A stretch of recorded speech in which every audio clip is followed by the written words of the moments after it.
Under a quiet sky, memories start to slip away. A man wakes up and something feels wrong. The thoughts in his head don't belong to him. He remembers places he's never been, people he's never met, and dreams that don't make sense. Night after night, the same strange pictures return. Old ruins, endless deserts, voices calling from far away. He begins to wonder if his memories are really his, or if someone, or something, is remembering through him. Tonight, Whispered Pages opens the door to H.P. Lovecraft's most haunting vision of identity and eternity, the shadow out of time. Step into the age before mankind, where knowledge is forbidden and the boundaries of the self dissolve beneath cosmic skies, where the mind drifts beyond centuries and the self becomes a stranger. The shadow out of time. After 22 years of nightmare and terror, saved only by a desperate conviction of the mythical source of certain impressions, I am unwilling to vouch for the truth of that which I think I found in Western Australia on the night of July 17th to 18th, 1935. There is reason to hope that my experience was wholly or partly an hallucination, for which, indeed, abundant causes existed. And yet, its realism was so hideous that I sometimes find hope impossible. If the thing did happen, then man must be prepared to accept notions of the cosmos, and of his own place in the seething vortex of time, whose merest mention is paralyzing.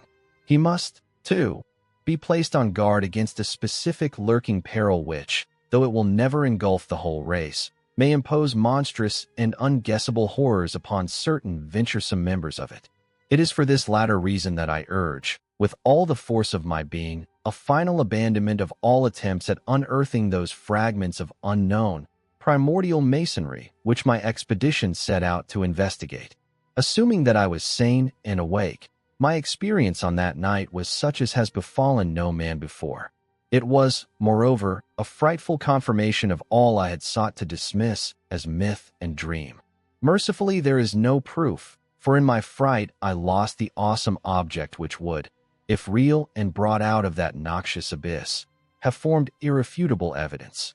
When I came upon the horror, I was alone, and I have up to now told no one about it. I could not stop the others from digging in its direction, but chance and the shifting sand have so far saved them from finding it. Now I must formulate some definitive statement, not only for the sake of my own mental balance, but to warn such others as may read it seriously. These pages, much in whose earlier parts will be familiar to close readers of the general and scientific press, are written in the cabin of the ship that is bringing me home.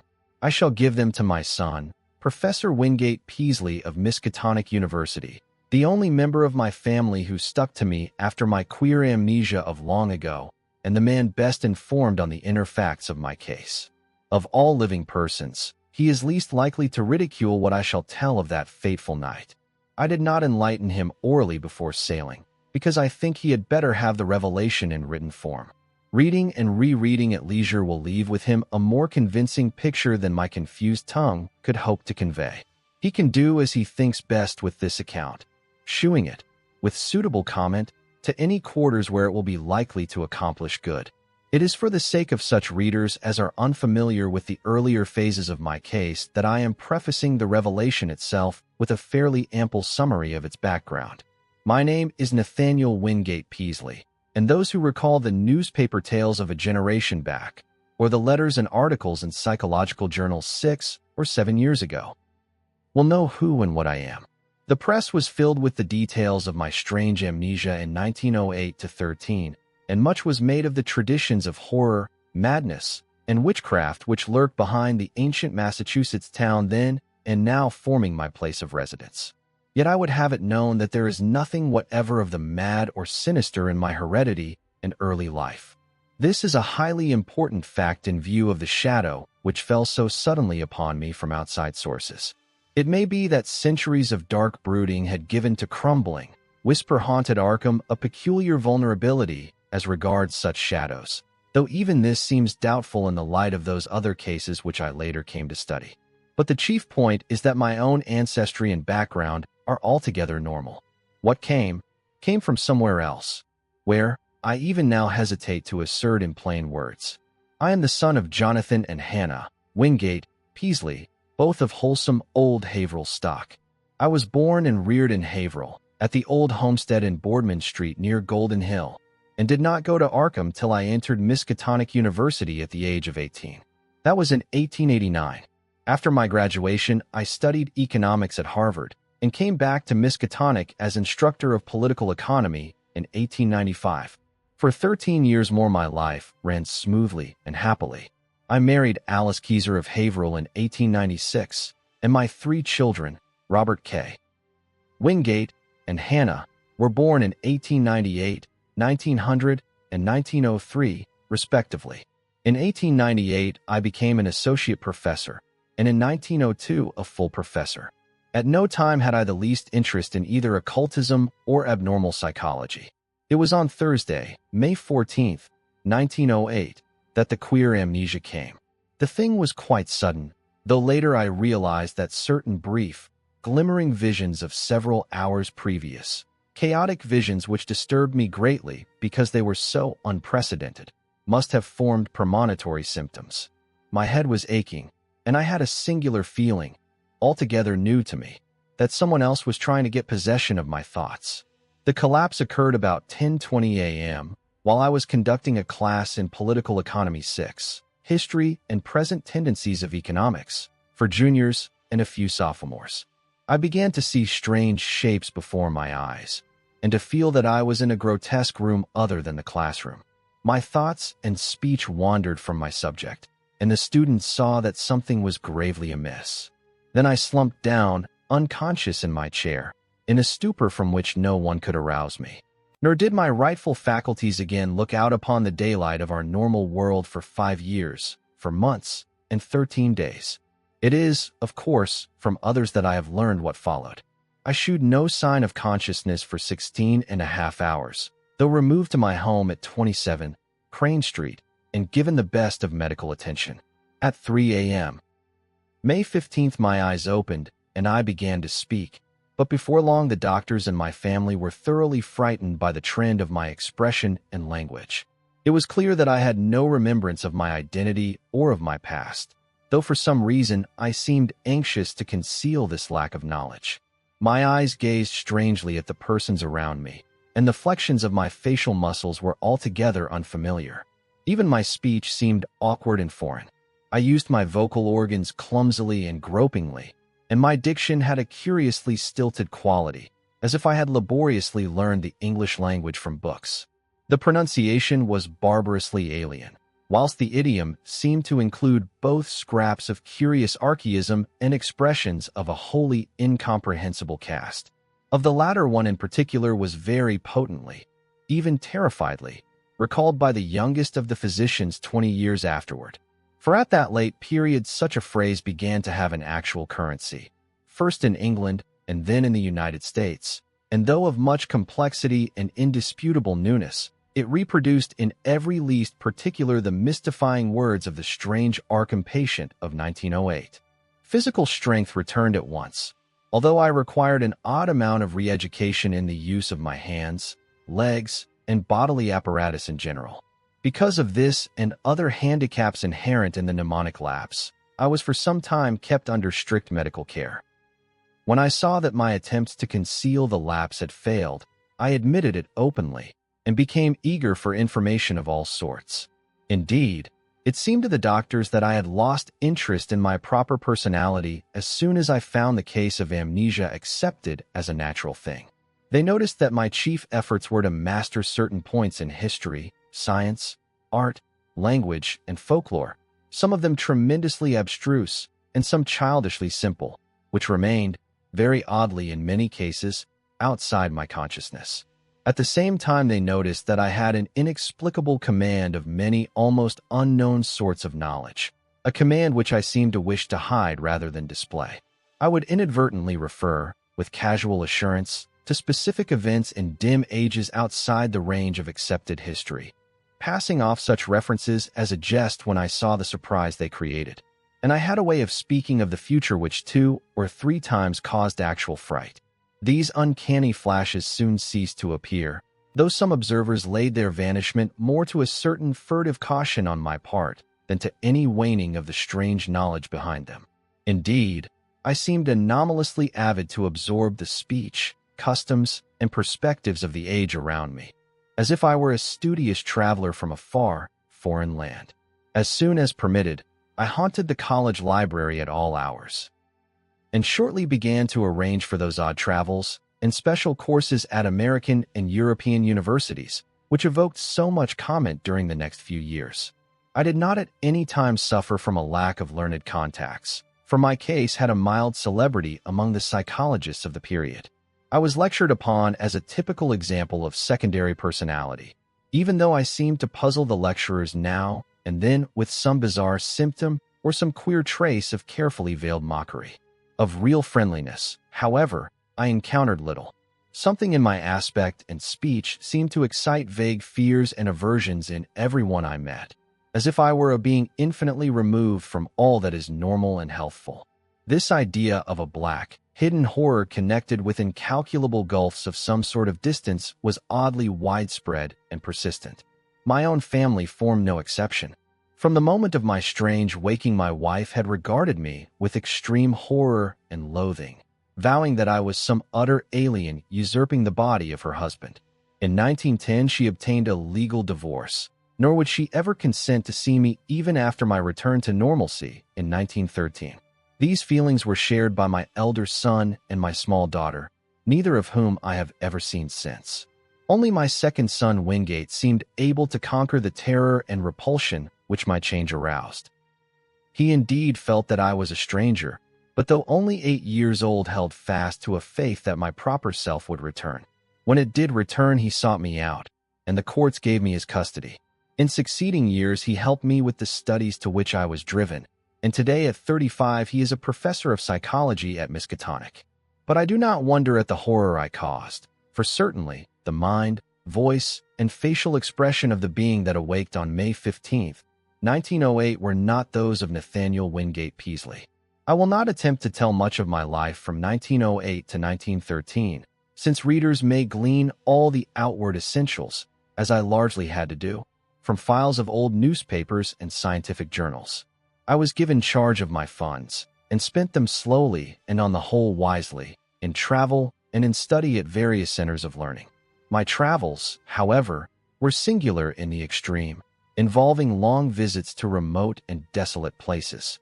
In 1909, I spent a month in the Himalayas, and in 1911 aroused much attention through a camel trip into the unknown deserts of Arabia. What happened on those journeys I have never been able to learn. During the summer of 1912, I chartered a ship and sailed in the Arctic north of Spitsbergen, afterward shewing signs of disappointment. Later in that year, I spent weeks alone beyond the limits of previous or subsequent exploration in the vast limestone cavern systems of Western Virginia. Black labyrinths so complex that no retracing of my steps could even be considered. My sojourns at the universities were marked by abnormally rapid assimilation, as if the secondary personality had an intelligence enormously superior to my own. I have found, also, that my rate of reading and solitary study was phenomenal. I could master every detail of a book merely by glancing over it as fast as I could turn the leaves, while my skill at interpreting complex figures in an instant was veritably awesome. At times there appeared almost ugly reports of my power to influence the thoughts and acts of others, though I seem to have taken care to minimize displays of this faculty.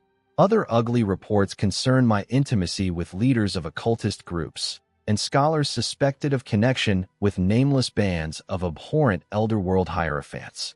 These rumors, though never proved at the time, were doubtless stimulated by the known tenor of some of my reading, for the consultation of rare books at libraries cannot be effected secretly. There is tangible proof, in the form of marginal notes, that I went minutely through such things as the Comte de Erlet's Cults de Gaules, Ludwig Prinz de Vermis Mysterius, the Unaussprechlichen Kulten of von Junt, the surviving fragments of the puzzling Book of Ibn, and the dreaded Necronomicon of the mad Arab Abdul al-Hazard. Then, too, it is undeniable that a fresh and evil wave of underground cult activity set in about the time of my odd mutation. In the summer of 1913, I began to display signs of ennui and flagging interest and to hint to various associates that a change might soon be expected in me.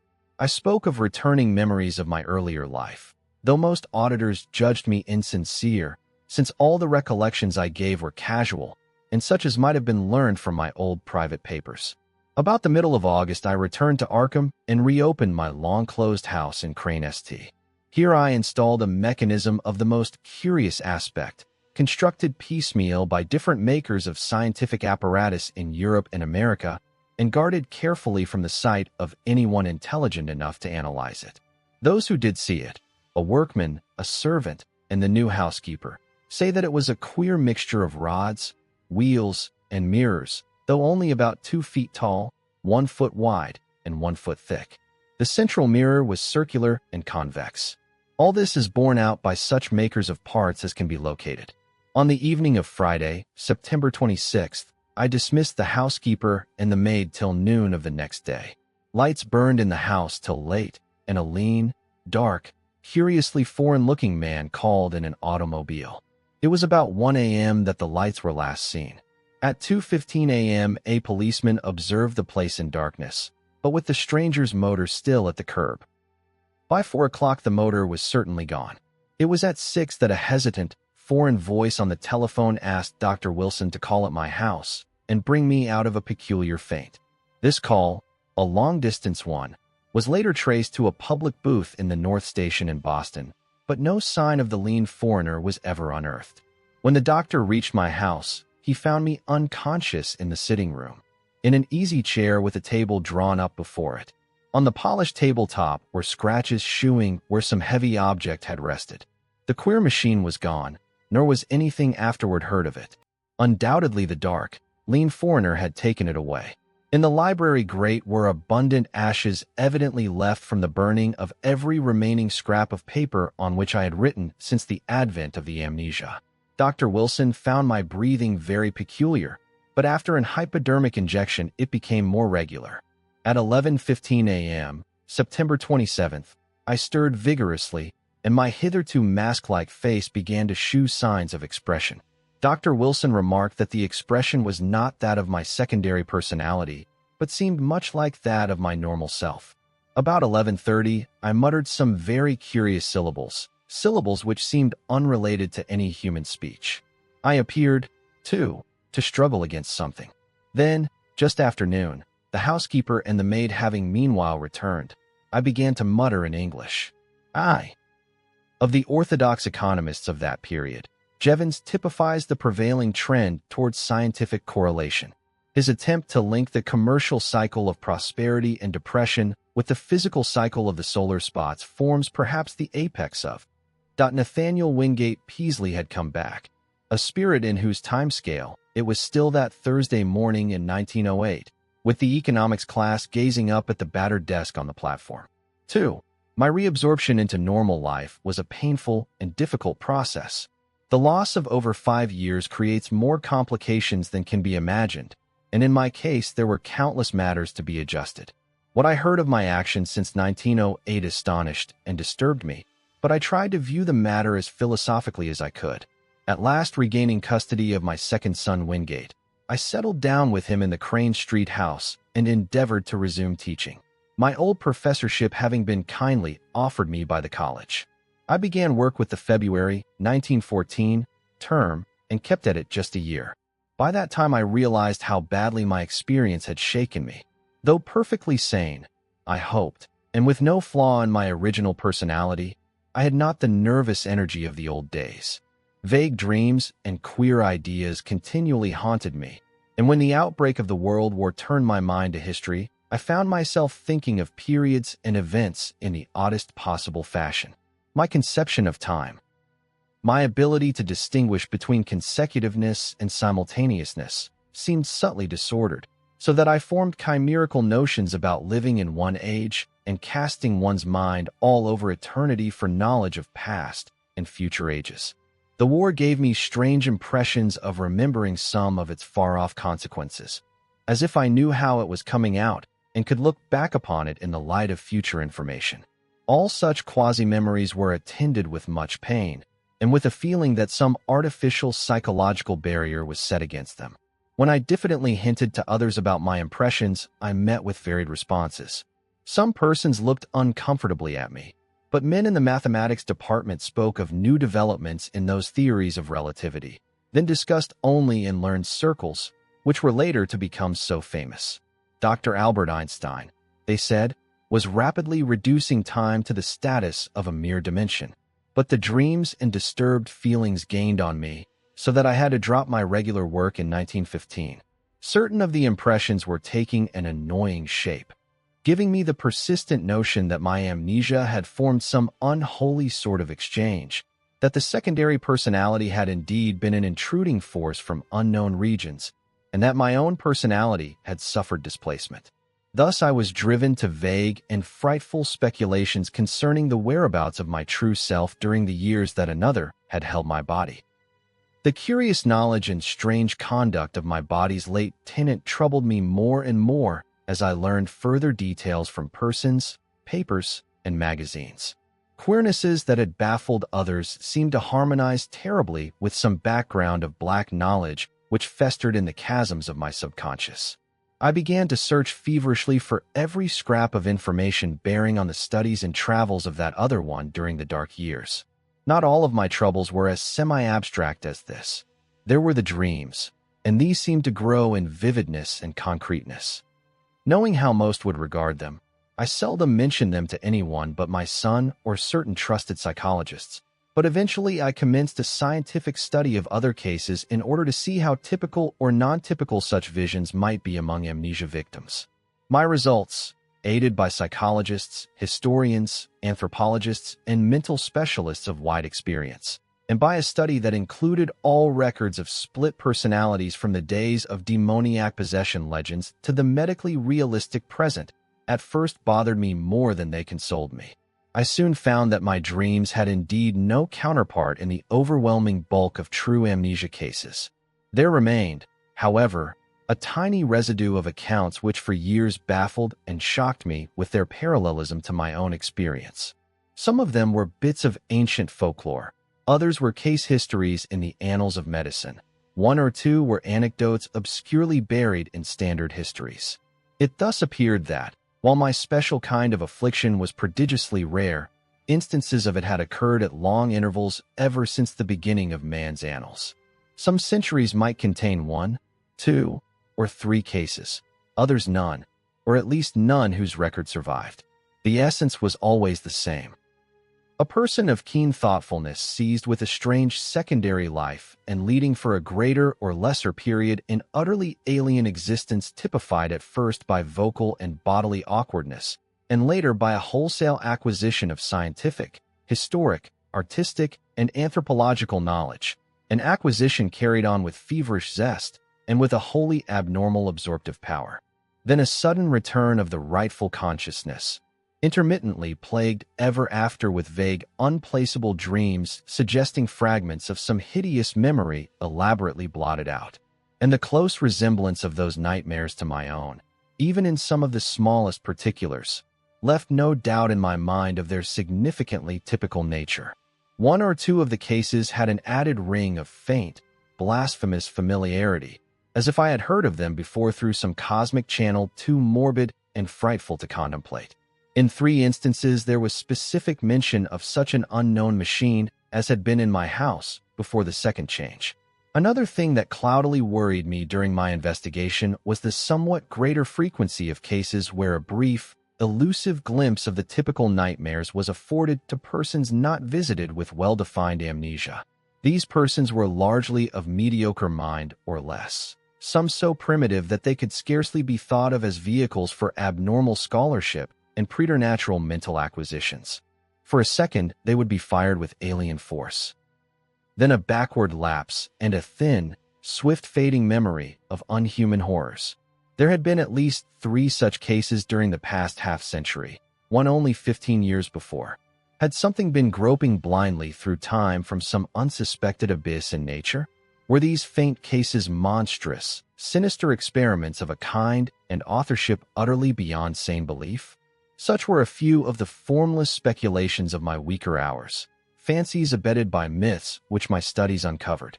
For I could not doubt but that certain persistent legends of immemorial antiquity, apparently unknown to the victims and physicians connected with recent amnesia cases, formed a striking and awesome elaboration of memory lapses such as mine.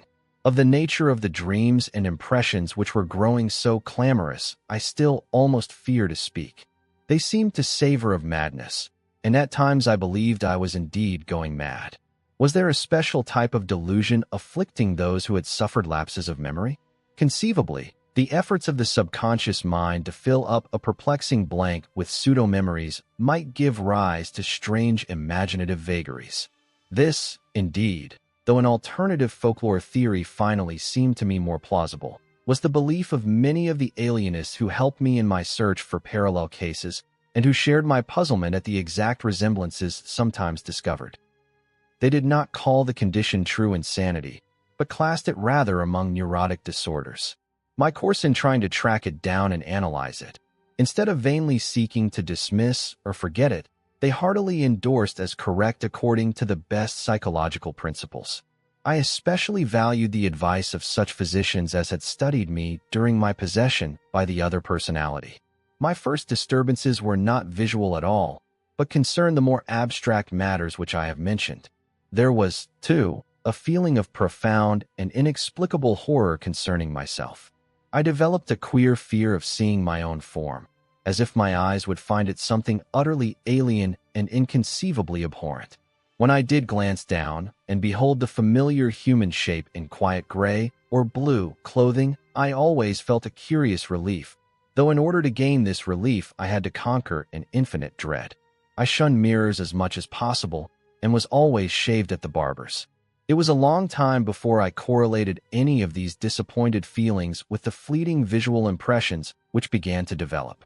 The first such correlation had to do with the odd sensation of an external, artificial restraint on my memory. I felt that the snatches of sight I experienced had a profound and terrible meaning and a frightful connection with myself, but that some purposeful influence held me from grasping that meaning and that connection. Then came that queerness about the element of time, and with it desperate efforts to place the fragmentary dream glimpses in the chronological and spatial pattern. The glimpses themselves were at first merely strange rather than horrible. I would seem to be in an enormous vaulted chamber whose lofty stone groinings were well-nigh lost in the shadows overhead. In whatever time or place the scene might be, the principle of the arch was known as fully and used as extensively as by the Romans. There were colossal round windows and high arched doors, and pedestals or tables each as tall as the height of an ordinary room. Vast shelves of dark wood lined the walls, holding what seemed to be volumes of immense size with strange hieroglyphs on their backs. The exposed stonework held curious carvings, always in curvilinear mathematical designs, and there were chiseled inscriptions in the same characters that the huge books bore. The dark granite masonry was of a monstrous megalithic type, with lines of convex-topped blocks fitting the concave-bottomed courses which rested upon them. There were no chairs, but the tops of the vast pedestals were littered with books, papers, and what seemed to be writing materials, oddly figured jars of a purplish metal, and rods with stained tips. Tall as the pedestals were, I seemed at times able to view them from above. On some of them were great globes of luminous crystal serving as lamps, and inexplicable machines formed of vitreous tubes and metal rods. The windows were glazed and latticed with stout-looking bars. Though I dared not approach and peer out them, I could see from where I was the waving tops of singular fern-like growths. The floor was of massive octagonal flagstones, while rugs and hangings were entirely lacking. Later I had visions of sweeping through cyclopean corridors of stone and up and down gigantic inclined planes of the same monstrous masonry. There were no stairs anywhere, nor was any passageway less than 30 feet wide. Some of the structures through which I floated must have towered into the sky for thousands of feet. There were multiple levels of black vaults below, and never-opened trapdoors, sealed down with metal bands, and holding dim suggestions of some special peril. I seemed to be a prisoner, and horror hung broodingly over everything I saw. I felt that the mocking curvilinear hieroglyphs on the walls would blast my soul with their message were I not guarded by a merciful ignorance. Still later, my dreams included vistas from the great round windows and from the Titanic flat roof, with its curious gardens, wide barren area, and high, scalloped parapet of stone to which the topmost of the inclined planes led. There were almost endless leagues of giant buildings, each in its garden, and ranged along paved roads fully 200 feet wide. They differed greatly in aspect, but few were less than 500 feet square or 1,000 feet high. Many seemed so limitless that they must have had a frontage of several thousand feet, while some shot up to mountainous altitudes in the gray, steamy heavens. They seemed to be mainly of stone or concrete, and most of them embodied the oddly curvilinear type of masonry noticeable in the building that held me. Roofs were flat and garden-covered, and tended to have scalloped parapets. Sometimes there were terraces and higher levels, and wide cleared spaces amidst the gardens. The great roads held hints of motion, but in the earlier visions I could not resolve this impression into details. In certain places I beheld enormous dark cylindrical towers which climbed far above any of the other structures. These appeared to be of a totally unique nature and shewed signs of prodigious age and dilapidation. They were built of a bizarre type of square-cut basalt masonry and tapered slightly toward their rounded tops. Nowhere in any of them could the least traces of windows or other apertures save huge doors be found. I noticed also some lower buildings, all crumbling with the weathering of eons, which resembled these dark cylindrical towers in basic architecture. Around all these aberrant piles of square-cut masonry there hovered an inexplicable aura of menace and concentrated fear, like that bred by the sealed trapdoors. The omnipresent gardens were almost terrifying in their strangeness, with bizarre and unfamiliar forms of vegetation nodding over broad paths lined with curiously carven monoliths. Abnormally vast fern-like growths predominated, some green, and some of a ghastly, fungoid pallor. Among them rose great spectral things resembling calamites, whose bamboo-like trunks towered to fabulous heights. Then there were tufted forms like fabulous cycads, and grotesque dark green shrubs and trees of coniferous aspect. Flowers were small, colorless, and unrecognizable, blooming in geometrical beds and at large among the greenery. In a few of the terrace and rooftop gardens were larger and more vivid blossoms of almost offensive contours and seeming to suggest artificial breeding. Fungi of inconceivable size, outlines, and colors speckled the scene in patterns bespeaking some unknown but well-established horticultural tradition. In the larger gardens on the ground, there seemed to be some attempt to preserve the irregularities of nature, but on the roofs there was more selectiveness and more evidences of the topiary art. The skies were almost always moist and cloudy, and sometimes I would seem to witness tremendous rains. Once in a while, though, there would be glimpses of the sun, which looked abnormally large, and of the moon, whose markings held a touch of difference from the normal that I could never quite fathom. When, very rarely, the night sky was clear to any extent, I beheld constellations which were nearly beyond recognition. Known outlines were sometimes approximated, but seldom duplicated, and from the position of the few groups I could recognize, I felt I must be in the Earth's southern hemisphere, near the Tropic of Capricorn. The far horizon was always steamy and indistinct, but I could see that great jungles of unknown tree ferns, calamites, lepidodendra, and sigillaria lay outside the city, their fantastic frondage waving mockingly in the shifting vapors. Now and then there would be suggestions of motion in the sky, but these my early visions never resolved. By the autumn of 1914, I began to have infrequent dreams of strange floatings over the city and through the regions around it. I saw interminable roads through forests of fearsome growths with mottled, fluted, and banded trunks, and past other cities as strange as the one which persistently haunted me. I saw monstrous constructions of black or iridescent stone in glades and clearings where perpetual twilight reigned, and traversed long causeways over swamps so dark that I could tell but little of their moist, towering vegetation. Once I saw an area of countless miles strewn with age-blasted basaltic ruins whose architecture had been like that of the few windowless, round-topped towers in the haunting city. And once I saw the sea, a boundless steamy expanse beyond the colossal stone piers of an enormous town of domes and arches. Great shapeless suggestions of shadow moved over it, and here and there its surface was vexed with anomalous spoutings. 3. As I have said, it was not immediately that these wild visions began to hold their terrifying quality. Certainly, many persons have dreamed intrinsically stranger things, things compounded of unrelated scraps of daily life, pictures, and reading, and arranged in fantastically novel forms by the unchecked caprices of sleep.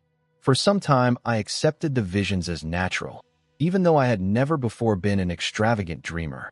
Many of the vague anomalies, I argued, must have come from trivial sources too numerous to track down, while others seemed to reflect a common textbook knowledge of the plants and other conditions of the primitive world of 150 million years ago, the world of the Permian or Triassic Age. In the course of some months, however, the element of terror did figure with accumulating force. This was when the dreams began so unfailingly to have the aspect of memories, and when my mind began to link them with my growing abstract disturbances, the feeling of mnemonic restraint, the curious impressions regarding time, the sense of a loathsome exchange with my secondary personality of 1908 to 13, and, considerably later, the inexplicable loathing of my own person. As certain definite details began to enter the dreams, their horror increased 1,000-fold, until by October 1915, I felt I must do something. It was then that I began an intensive study of other cases of amnesia and visions, feeling that I might thereby objectivize my trouble and shake clear of its emotional grip. However, as before mentioned, the result was at first almost exactly opposite. It disturbed me vastly to find that my dreams had been so closely duplicated, especially since some of the accounts were too early to admit of any geological knowledge, and therefore of any idea of primitive landscapes on the subject's part. What is more, many of these accounts supplied very horrible details and explanations in connection with the visions of great buildings and jungle gardens and other things. The actual sights and vague impressions were bad enough, but what was hinted or asserted by some of the other dreamers savored of madness and blasphemy. Worst of all, my own pseudo-memory was aroused to wilder dreams and hints of coming revelations. And yet most doctors deemed my course, on the whole, an advisable one. I studied psychology systematically, and under the prevailing stimulus my son Wingate did the same, his studies leading eventually to his present professorship. In 1917 and 1918, I took special courses at Miskatonic.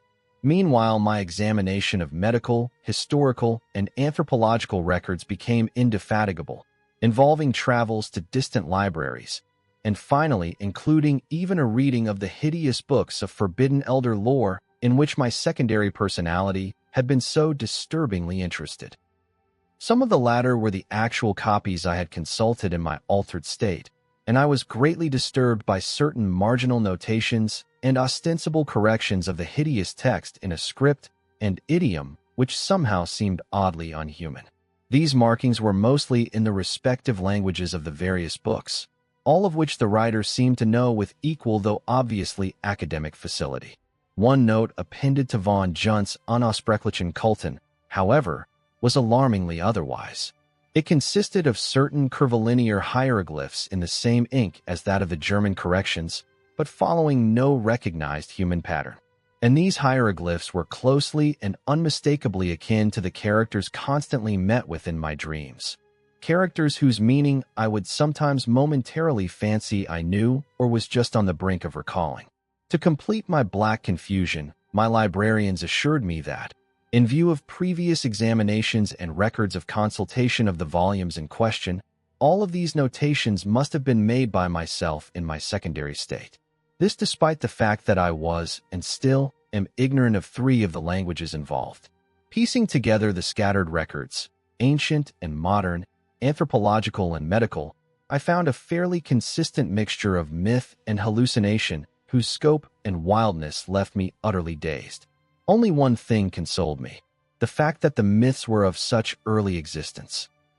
What lost knowledge could have brought pictures of the Paleozoic or Mesozoic landscape into these primitive fables, I could not even guess, but the pictures had been there.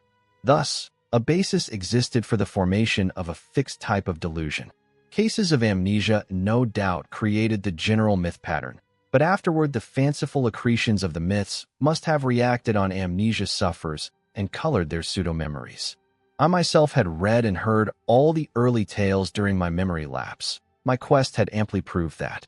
Was it not natural, then, for my subsequent dreams and emotional impressions to become colored and molded by what my memory subtly held over from my secondary state? A few of the myths had significant connections with other cloudy legends of the pre-human world, especially those Hindu tales involving stupefying gulfs of time and forming part of the lore of modern theosophists. Primal myth and modern delusion joined in their assumption that mankind is only one, perhaps the least, of the highly evolved and dominant races of this planet's long and largely unknown career. Things of inconceivable shape, they implied, had reared towers to the sky and delved into every secret of nature before the first amphibian forebear of man had crawled out of the hot sea 300 million years ago. Some had come down from the stars.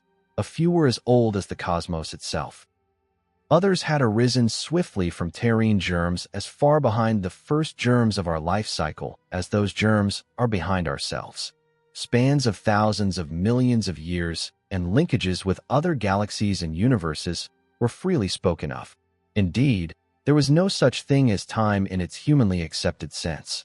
But most of the tales and impressions concerned a relatively late race, of a queer and intricate shape resembling no life form known to science, which had lived till only 50 million years before the advent of man. This, they indicated, was the greatest race of all, because it alone had conquered the secret of time. It had learned all things that ever were known or ever would be known on the earth, through the power of its keener minds to project themselves into the past and future, even through gulfs of millions of years, and study the lore of every age. From the accomplishments of this race arose all legends of prophets, including those in human mythology.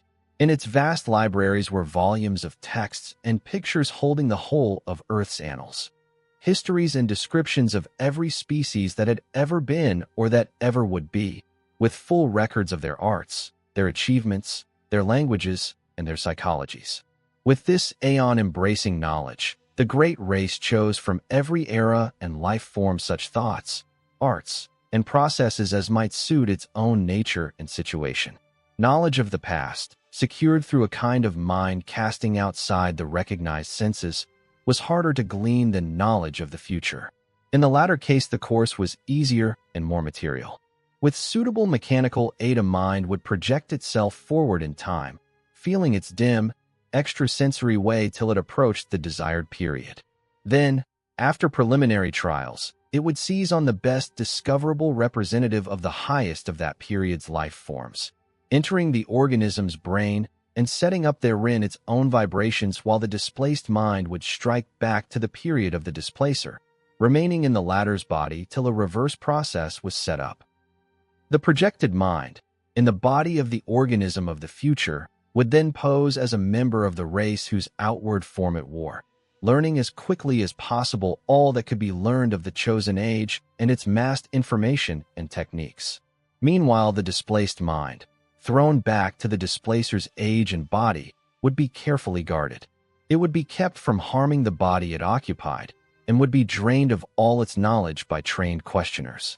Often it could be questioned in its own language, when previous quests into the future had brought back records of that language. If the mind came from a body whose language the great race could not physically reproduce, clever machines would be made, on which the alien speech could be played as on a musical instrument.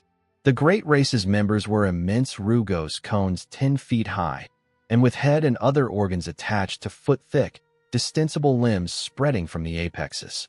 They spoke by the clicking or scraping of huge paws or claws attached to the end of 2 of their 4 limbs, and walked by the expansion and contraction of a viscous layer attached to their vast 10-foot bases.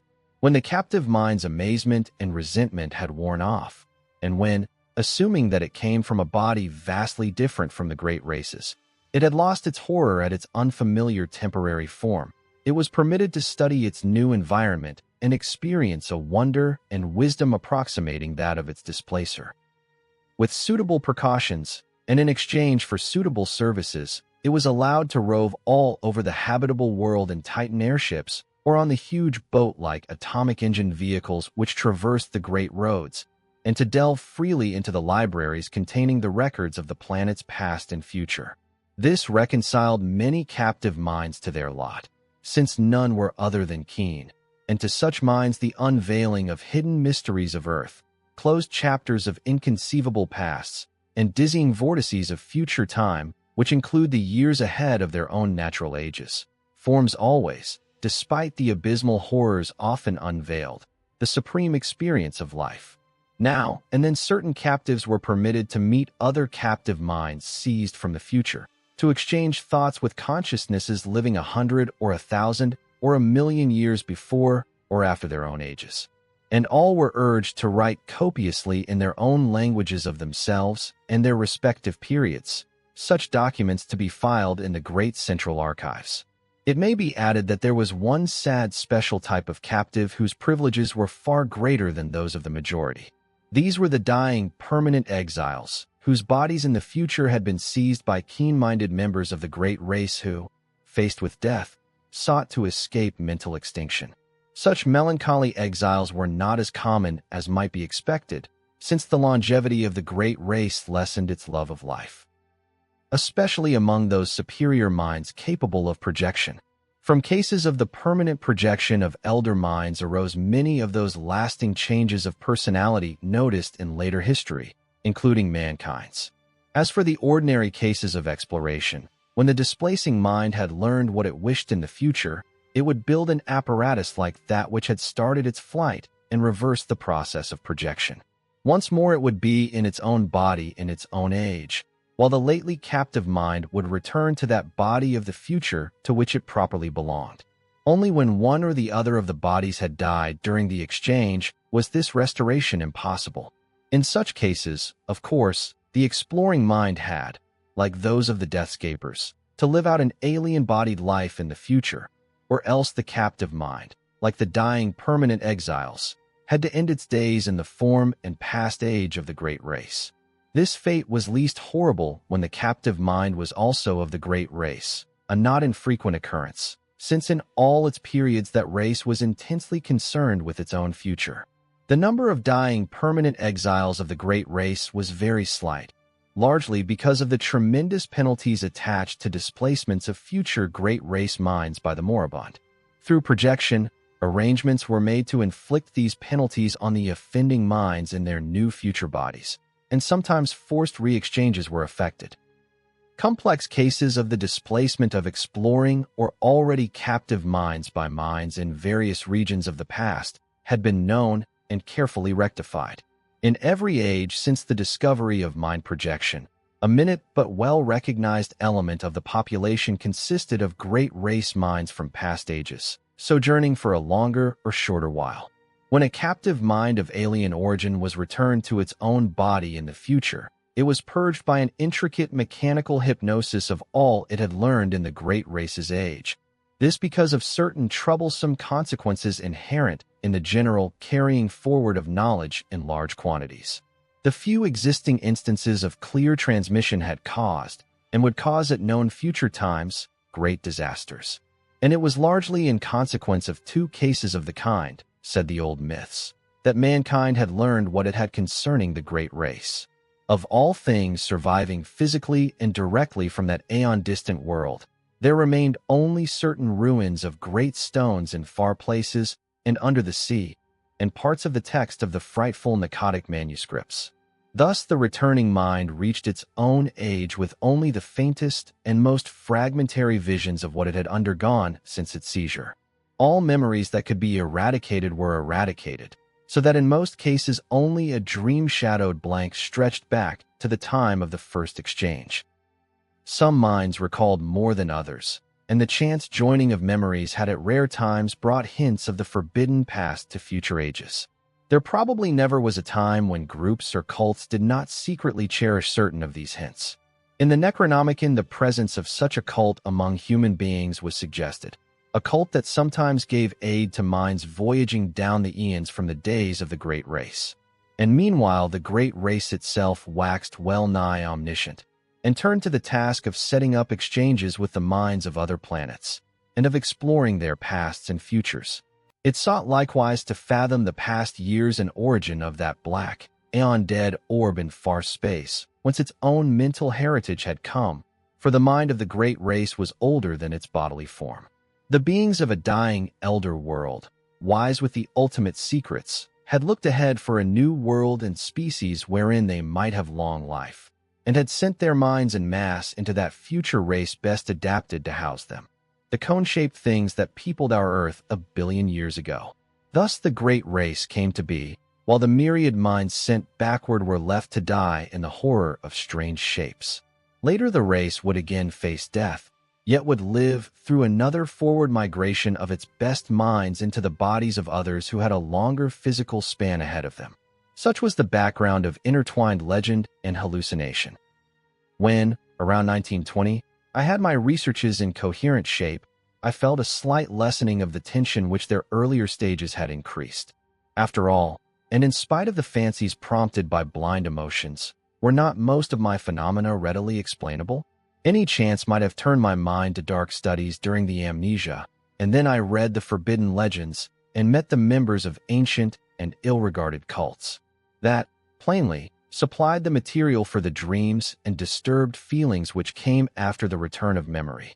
As for the marginal notes in dream hieroglyphs and languages unknown to me, but laid at my door by librarians, I might easily have picked up a smattering of the tongues during my secondary state, while the hieroglyphs were doubtless coined by my fancy from descriptions in old legends, and afterward woven into my dreams. I tried to verify certain points through conversation with known cult leaders, but never succeeded in establishing the right connections. At times the parallelism of so many cases in so many distant ages continued to worry me as it had at first, but on the other hand I reflected that the excitant folklore was undoubtedly more universal in the past than in the present. Probably all the other victims whose cases were like mine had had a long and familiar knowledge of the tales I had learned only when in my secondary state. When these victims had lost their memory, they had associated themselves with the creatures of their household myths, the fabulous invaders supposed to displace men's minds, and had thus embarked upon quests for knowledge which they thought they could take back to a fancied, non-human past.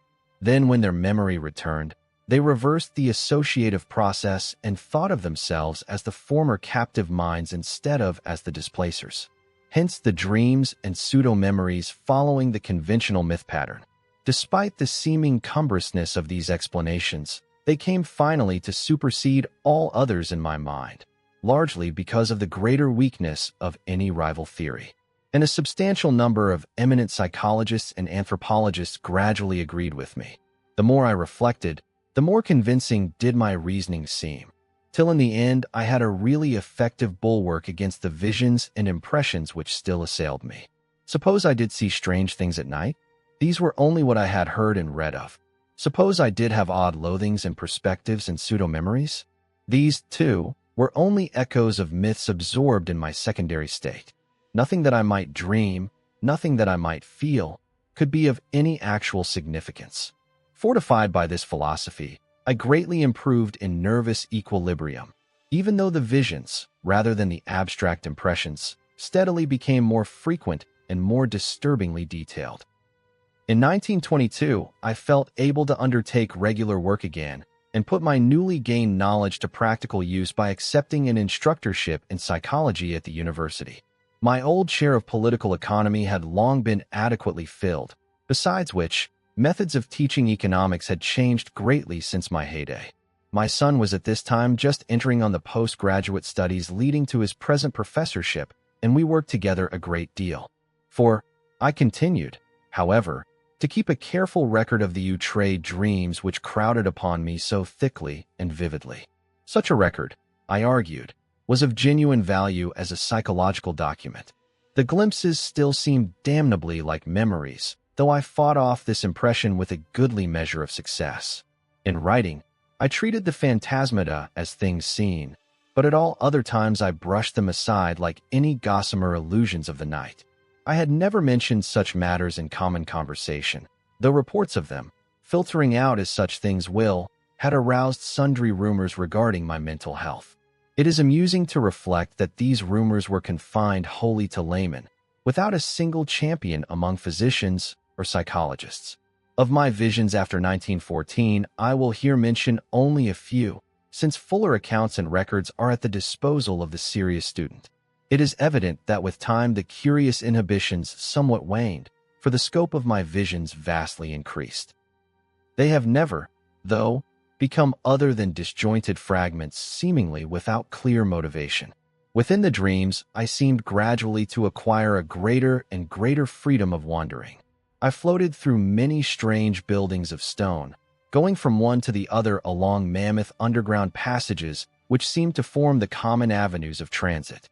Sometimes I encountered those gigantic sealed trapdoors in the lowest level, around which such an aura of fear and forbiddenness clung. I saw tremendous tessellated pools and rooms of curious and inexplicable utensils of myriad sorts. Then there were colossal caverns of intricate machinery whose outlines and purpose were wholly strange to me, and whose sound manifested itself only after many years of dreaming. I may here remark that sight and sound are the only senses I have ever exercised in the visionary world. The real horror began in May 1915, when I first saw the living things. This was before my studies had taught me what, in view of the myths and case histories, to expect. As mental barriers wore down, I beheld great masses of thin vapor in various parts of the building and in the streets below. These steadily grew more solid and distinct, till at last I could trace their monstrous outlines with uncomfortable ease.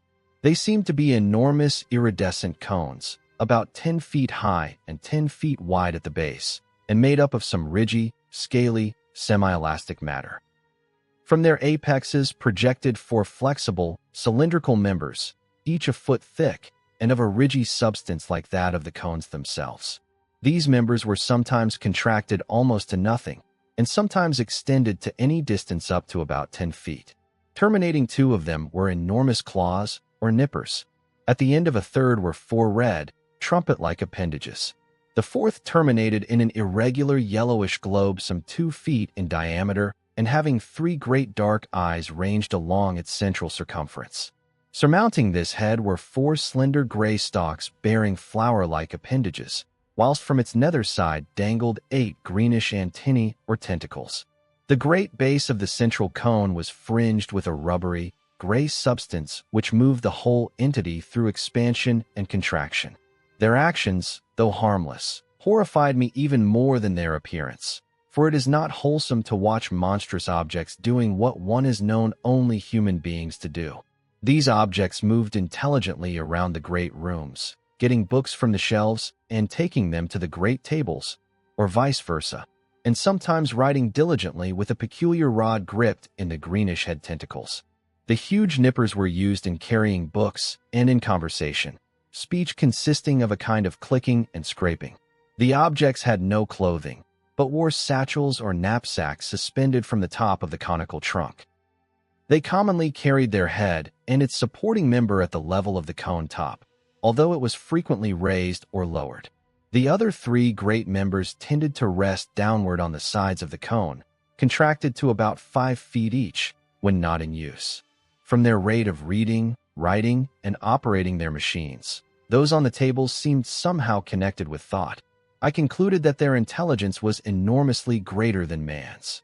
Afterward, I saw them everywhere, swarming in all the great chambers and corridors, tending monstrous machines in vaulted crypts, and racing along the vast roads in gigantic boat-shaped cars. I ceased to be afraid of them, for they seemed to form supremely natural parts of their environment.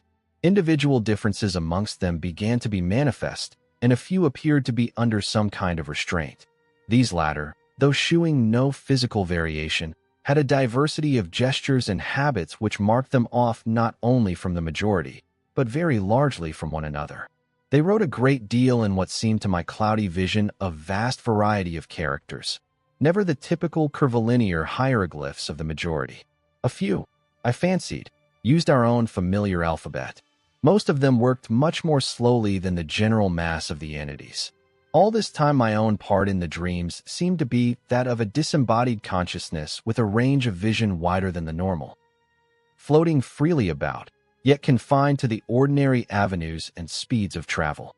Not until August 1915 did any suggestions of bodily existence begin to harass me. I say harass, because the first phase was a purely abstract, though infinitely terrible association of my previously noted body loathing with the scenes of my visions. For a while my chief concern during dreams was to avoid looking down at myself, and I recall how grateful I was for the total absence of large mirrors in the strange rooms. I was mightily troubled by the fact that I always saw the great tables, whose height could not be under 10 feet, from a level not below that of their surfaces. And then the morbid temptation to look down at myself became greater and greater, till one night I could not resist it. At first my downward glance revealed nothing whatever. A moment later I perceived that this was because my head lay at the end of a flexible neck of enormous length. Retracting this neck and gazing down very sharply, I saw the scaly, rugose, iridescent bulk of a vast cone 10 feet tall and 10 feet wide at the base. That was when I waked half of Arkham with my screaming as I plunged madly up from the abyss of sleep. Only after weeks of hideous repetition did I grow half reconciled to these visions of myself in monstrous form. In the dreams, I now moved bodily among the other unknown entities, reading terrible books from the endless shelves and writing for hours at the great tables with a stylus managed by the green tentacles that hung down from my head. Snatches of what I read and wrote would linger in my memory. There were horrible annals of other worlds and other universes, and of stirrings of formless life outside of all universes. There were records of strange orders of beings which had peopled the world in forgotten pasts, and frightful chronicles of grotesque-bodied intelligences which would people it millions of years after the death of the last human being. And I learned of chapters in human history whose existence no scholar of today has ever suspected. Most of these writings were in the language of the hieroglyphs, which I studied in a queer way with the aid of droning machines, and which was evidently an agglutinative speech with root systems utterly unlike any found in human languages. Other volumes were in other unknown tongues learned in the same queer way. A very few were in languages I knew. Extremely clever pictures, both inserted in the records and forming separate collections, aided me immensely. And all the time I seemed to be setting down a history of my own age in English. On waking, I could recall only minute and meaningless scraps of the unknown tongues which my dream self had mastered, though whole phrases of the history stayed with me. I learned, even before my waking self had studied the parallel cases or the old myths from which the dreams doubtless sprang, that the entities around me were of the world's greatest race, which had conquered time and had sent exploring minds into every age. I knew, too, that I had been snatched from my age while another used my body in that age, and that a few of the other strange forms housed similarly captured minds. I seemed to talk, in some odd language of claw clickings, with exiled intellects from every corner of the solar system. There was a mind from the planet we know as Venus, which would live incalculable epochs to come, and one from an outer moon of Jupiter 6 million years in the past. Of earthly minds there were some from the winged, star-headed, half-vegetable race of Paleogen Antarctica, one from the reptile people of fabled Volusia, 3 from the furry, pre-human Hyperborean worshippers of Tsathoggua, 1 from the holy, abominable Chochos, 2 from the arachnid denizens of Earth's last age, 5 from the hardy coleopterous species immediately following mankind, to which the great race was some day to transfer its keenest minds en masse in the face of horrible peril, and several from different branches of humanity. I talked with the mind of Yongli, a philosopher from the cruel empire of Sanshan, which is to come in AD 5000, with that of a general of the great-headed brown people who held South Africa in BC 50,000, with that of a 12th-century Florentine monk named Bartolomeo Corsi, with that of a king of Lomar who had ruled that terrible polar land 100,000 years before the squat. Yellow Anudos came from the west to engulf it, with that of Nugsoth, a magician of the dark conquerors of AD 16,000, with that of a Roman named Titus Sempronius Blasus, who had been a quaestor in Sulla's time. With that of Kephanes, an Egyptian of the 14th dynasty who told me the hideous secret of Nyarlathotep. With that of a priest of Atlantis' Middle Kingdom. With that of a Suffolk gentleman of Cromwell's day, James Woodville. With that of a court astronomer of pre-Inca Peru. With that of the Australian physicist Neville Kingston Brown, who will die in AD 2518. With that of an Archimage of Vanished in the Pacific. With that of Theodotides, a Greco-Bactrian official of BC 200. With that of an aged Frenchman of Louis XI's time named Pierre-Louis Montmagny. With that of Crimea, a Sumerian chieftain of BC 15,000. And with so many others that my brain cannot hold the shocking secrets and dizzying marvels I learned from them. I awaked each morning in a fever, sometimes frantically trying to verify or discredit such information as fell within the range of modern human knowledge. Traditional facts took on new and doubtful aspects, and I marveled at the dream fancy which could invent such surprising addenda to history and science. I shivered at the mysteries the past may conceal, and trembled at the menaces the future may bring forth.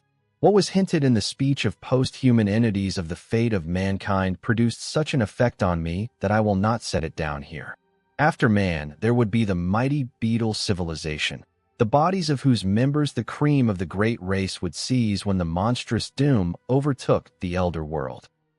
Later, as the Earth's span closed, the transferred minds would again migrate through time and space to another stopping place in the bodies of the bulbous vegetable entities of Mercury. But there would be races after them, clinging pathetically to the cold planet and burrowing to its horror-filled core before the utter end. Meanwhile, in my dreams, I wrote endlessly in that history of my own age which I was preparing, half voluntarily and half through promises of increased library and travel opportunities, for the great race's central archives. The archives were in a colossal subterranean structure near the city's center, which I came to know well through frequent labors and consultations. Meant to last as long as the race, and to withstand the fiercest of Earth's convulsions, this Titan repository surpassed all other buildings in the massive, mountain-like firmness of its construction. The records, written or printed on great sheets of a curiously tenacious cellulose fabric, were bound into books that opened from the top, and were kept in individual cases of a strange, extremely light rustless metal of grayish hue, decorated with mathematical designs, and bearing the title in the great race's curvilinear hieroglyphs. These cases were stored in tiers of rectangular vaults, like closed, locked shelves, wrought of the same rustless metal and fastened by knobs with intricate turnings. My own history was assigned a specific place in the vaults of the lowest or vertebrate level, the section devoted to the culture of mankind and of the furry and reptilian races immediately preceding it in terrestrial dominance. But none of the dreams ever gave me a full picture of daily life. All were the merest misty, disconnected fragments, and it is certain that these fragments were not unfolded in their rightful sequence. I have, for example, a very imperfect idea of my own living arrangements in the dream world, though I seem to have possessed a great stone room of my own. My restrictions as a prisoner gradually disappeared, so that some of the visions included vivid travels over the mighty jungle roads, sojourns in strange cities, and explorations of some of the vast dark windowless ruins from which the great race shrank in curious fear. There were also long sea voyages in enormous, many-decked boats of incredible swiftness, and trips over wild regions enclosed, projectile-like airships lifted and moved by electrical repulsion. Beyond the wide, warm ocean were other cities of the great race, and on one far continent I saw the crude villages of the Black Snout.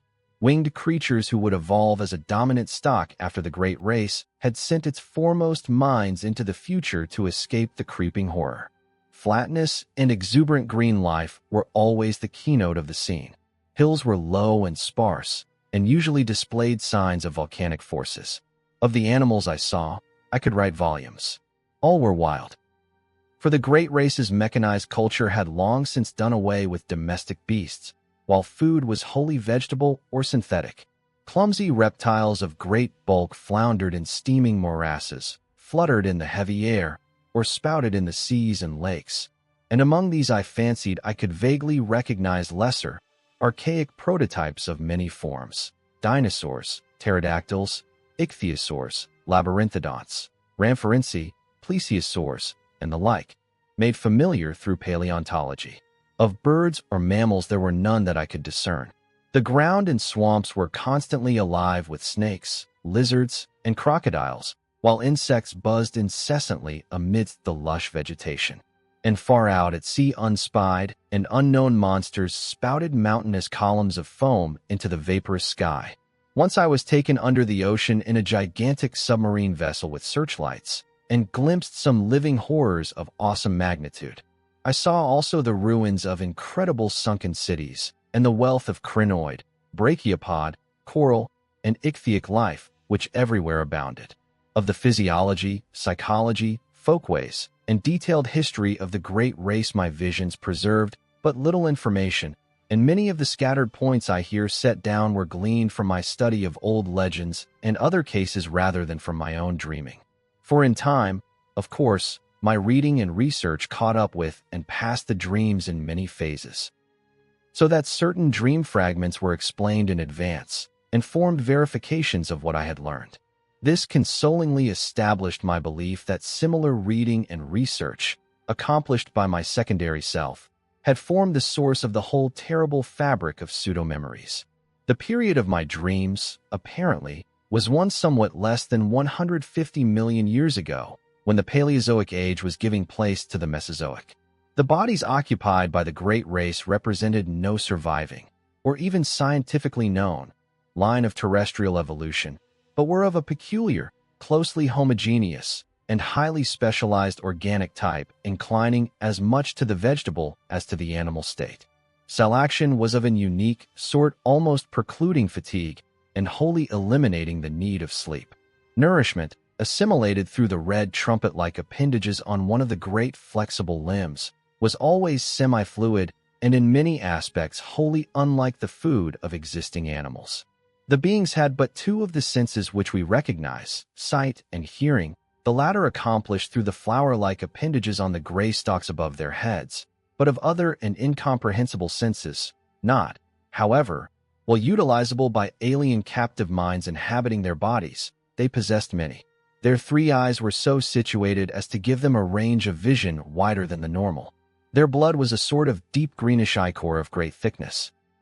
They had no sex, but reproduced through seeds or spores which clustered on their bases and could be developed only underwater.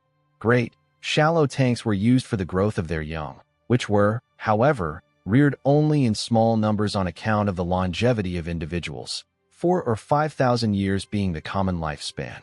Markedly defective individuals were quietly disposed of as soon as their defects were noticed.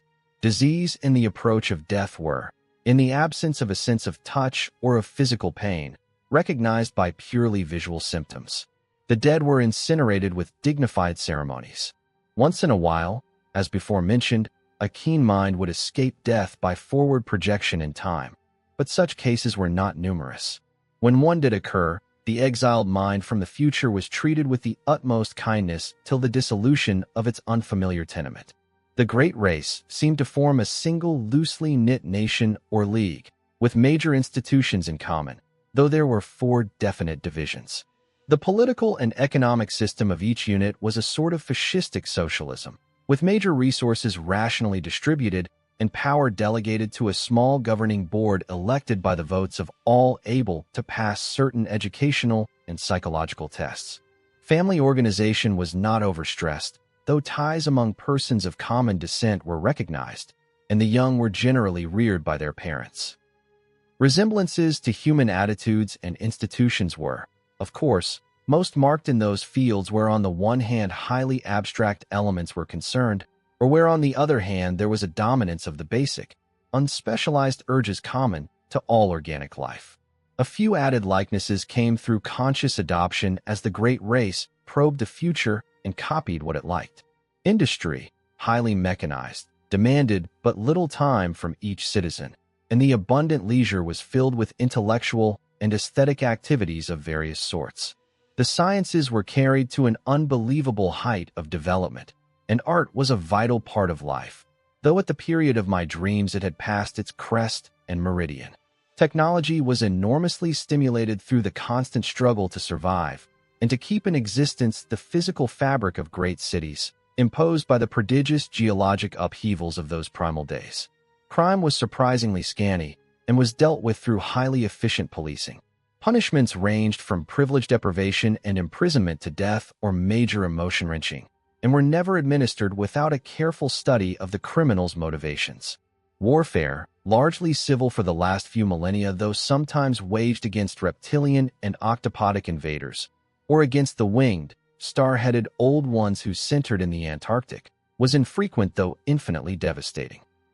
An enormous army, using camera-like weapons which produced tremendous electrical effects, was kept on hand for purposes seldom mentioned, but obviously connected with the ceaseless fear of the dark, windowless elder ruins and of the great sealed trapdoors in the lowest subterranean levels. This fear of the basalt ruins and trapdoors was largely a matter of unspoken suggestion, or, at most, of furtive quasi-whispers. Everything specific which bore on it was significantly absent from such books as were on the common shelves. It was the one subject lying altogether under a taboo among the great race, and seemed to be connected alike with horrible bygone struggles, and with that future peril which would someday force the race to send its keener minds ahead en masse in time. Imperfect and fragmentary as were the other things presented by dreams and legends, this matter was still more bafflingly shrouded. The vague old myths avoided it, or perhaps all allusions had for some reason been excised, and in the dreams of myself and others, the hints were peculiarly few. Members of the great race never intentionally referred to the matter, and what could be gleaned came only from some of the more sharply observant captive minds. According to these scraps of information, the basis of the fear was a horrible elder race of half-polypus, utterly alien entities which had come through space from immeasurably distant universes and had dominated the Earth and 3 other solar planets about 600 million years ago. They were only partly material, as we understand matter, and their type of consciousness and media of perception differed wholly from those of terrestrial organisms.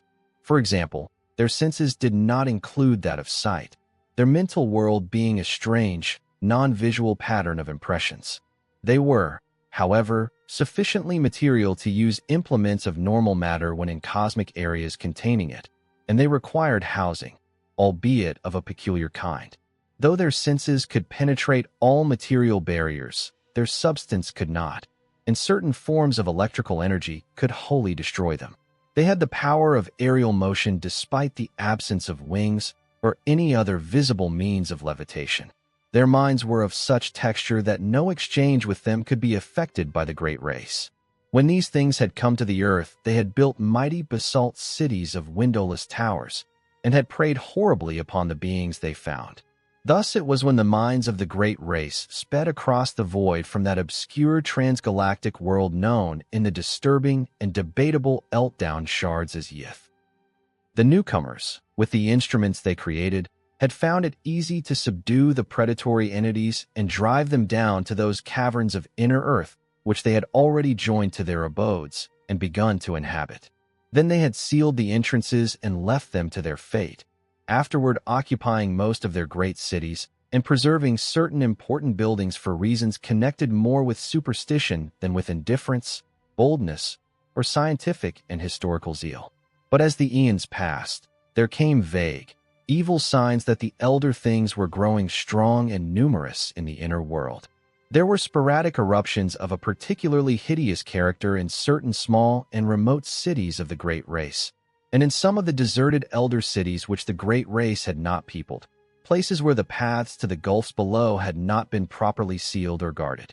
After that, greater precautions were taken, and many of the paths were closed forever, though a few were left with sealed trapdoors for strategic use in fighting the elder things, if ever they broke forth in unexpected places. Fresh rifts caused by that self-same geologic change which had choked some of the paths and had slowly lessened the number of outer-world structures and ruins surviving from the conquered entities. The eruptions of the elder things must have been shocking beyond all description, since they had permanently colored the psychology of the great race. Such was the fixed mood of horror that the very aspect of the creatures was left unmentioned. At no time was I able to gain a clear hint of what they looked like. There were veiled suggestions of a monstrous plasticity and of temporary lapses of visibility, while other fragmentary whispers referred to their control and military use of great winds. Singular whistling noises and colossal footprints made up of 5 circular toe marks seemed also to be associated with them. It was evident that the coming doom so desperately feared by the great race, the doom that was one day to send millions of keen minds across the chasm of time to strange bodies in the safer future, had to do with a final successful eruption of the elder beings. Mental projections down the ages had clearly foretold such a horror, and the great race had resolved that none who could escape should face it. That the foray would be a matter of vengeance, rather than an attempt to reoccupy the outer world. They knew from the planet's later history, for their projections shewed the coming and going of subsequent races untroubled by the monstrous entities. Perhaps these entities had come to prefer Earth's inner abysses to the variable, storm-ravaged surface, since light meant nothing to them. Perhaps, too, they were slowly weakening with the eons. Indeed, it was known that they would be quite dead in the time of the post-human beetle race which the fleeing minds would tenant. Meanwhile, the great race maintained its cautious vigilance, with potent weapons ceaselessly ready despite the horrified banishing of the subject from common speech and visible records. And always the shadow of nameless fear hung about the sealed trapdoors and the dark, windowless elder towers. That is the world of which my dreams brought me dim, scattered echoes every night. I cannot hope to give any true idea of the horror and dread contained in such echoes, for it was upon a wholly intangible quality, the sharp sense of pseudo-memory, that such feelings mainly depended.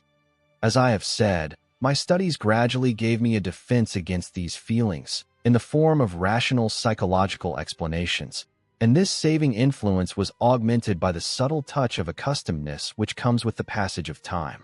Yet in spite of everything, the vague, creeping terror would return momentarily now and then. It did not, however, engulf me as it had before, and after 1922 I lived a very normal life of work and recreation. In the course of years I began to feel that my experience, together with the kindred cases and the related folklore, ought to be definitely summarized and published for the benefit of serious students. Hence I prepared a series of articles briefly covering the whole ground and illustrated with crude sketches of some of the shapes, scenes, decorative motifs, and hieroglyphs remembered from the dreams. These appeared at various times during 1928 and 1929 in the Journal of the American Psychological Society, but did not attract much attention. Meanwhile, I continued to record my dreams with the minutest care, even though the growing stack of reports attained troublesomely vast proportions. On July 10, 1934, there was forwarded to me by the Psychological Society the letter which opened the culminating and most horrible phase of the whole mad ordeal. It was postmarked Pilbara, Western Australia, and bore the signature of one whom I found, upon inquiry, to be a mining engineer of considerable prominence. Enclosed were some very curious snapshots. I will reproduce the text in its entirety, and no reader can fail to understand how tremendous an effect it and the photographs had upon me. I was, for a time, almost stunned and incredulous, for although I had often thought that some basis of fact must underlie certain phases of the legends which had colored my dreams, I was none the less unprepared for anything like a tangible survival from a lost world remote beyond all imagination. Most devastating of all were the photographs, for here, in cold, incontrovertible realism, there stood out against a background of sand-certain worn-down, water-ridged, storm-weathered blocks of stone whose slightly convex tops and slightly concave bottoms told their own story. And when I studied them with a magnifying glass, I could see, all too plainly, amidst the batterings and pittings, the traces of those vast curvilinear designs and occasional hieroglyphs whose significance had become so hideous to me. But here is the letter, which speaks for itself. 49, Dampier Street, Pilbara, W. Australia, May 18, 1934. Professor N. W. Peasley, care of A.M. Psychological Society, 30, East 41st Street, N. Y. City, USA. My dear sir, a recent conversation with Drive M, Boyle of Perth, and some papers with your articles which he has just sent me make it advisable for me to tell you about certain things I have seen in the great sandy desert east of our gold field here. It would seem, in view of the peculiar legends about old cities with huge stonework and strange designs and hieroglyphs which you describe, that I have come upon something very important. The blackfellows have always been full of talk about great stones with marks on them, and seem to have a terrible fear of such things. They connect them in some way with their common racial legends about Budai, the gigantic old man who lies asleep for ages underground with his head on his arm, and who will someday awake and eat up the world. There are some very old and half-forgotten tales of enormous underground huts of great stones, where passages lead down and down, and where horrible things have happened. The blackfellows claim that once some warriors, fleeing in battle, went down into one and never came back, but that frightful winds began to blow from the place soon after they went down. However, there usually isn't much in what these natives say, but what I have to tell is more than this. 2 years ago, when I was prospecting about 500 miles east in the desert, I came on a lot of queer pieces of dressed stone, perhaps 3 by 2 by 2 feet in size, and weathered and pitted to the very limit. At first, I couldn't find any of the marks the blackfellows told about, but when I looked close enough, I could make out some deeply carved lines in spite of the weathering. They were peculiar curves, just like what the blacks had tried to describe. I imagine there must have been 30 or 40 blocks, some nearly buried in the sand, and all within a circle perhaps 1/4 of a mile's diameter. When I saw some, I looked around closely for more and made a careful reckoning of the place with my instruments.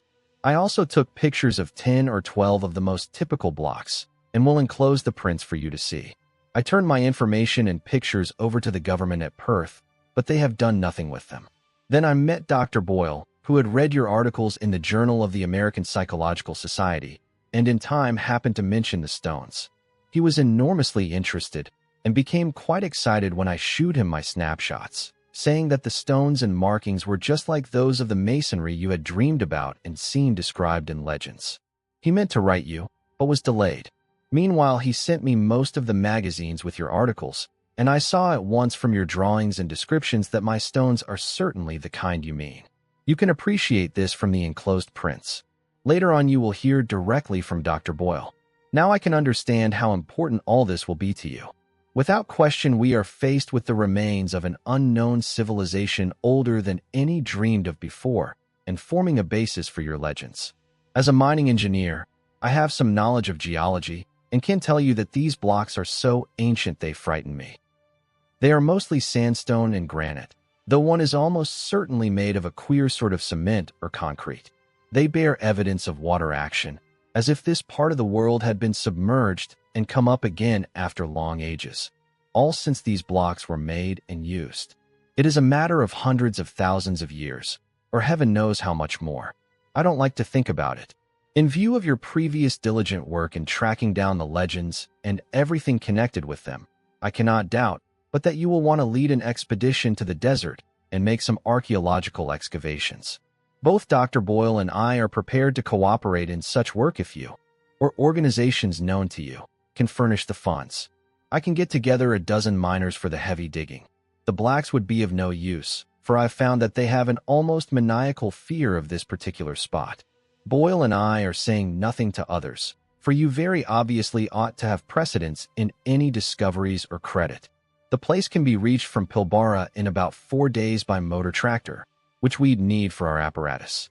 It is somewhat west and south of Warburton's Path of 1873 and 100 miles southeast of Joanna Spring. We could float things up the De Grey River instead of starting from Pilbara, but all that can be talked over later. Roughly, the stones lie at a point about 22 degrees 3 minutes 14 seconds south latitude, 125 degrees 0 minutes 39 seconds east longitude. The climate is tropical and the desert conditions are trying. Any expedition had better be made in winter, June or July or August. I shall welcome further correspondence upon this subject and am keenly eager to assist in any plan you may devise. After studying your articles, I am deeply impressed with the profound significance of the whole matter. Dr. Boyle will write later. When rapid communication is needed, a cable to Perth can be relayed by wireless. Hoping profoundly for an early message, believe me, most faithfully yours, Robert B. F. Mackenzie. Of the immediate aftermath of this letter, much can be learned from the press. My good fortune in securing the backing of Miskatonic University was great, and both Mr. Mackenzie and Dr. Boyle proved invaluable in arranging matters at the Australian end. We were not too specific with the public about our objects, since the whole matter would have lent itself unpleasantly to sensational and jocose treatment by the cheaper newspapers. As a result, printed reports were sparing, but enough appeared to tell of our quest for reported Australian ruins and to chronicle our various preparatory steps.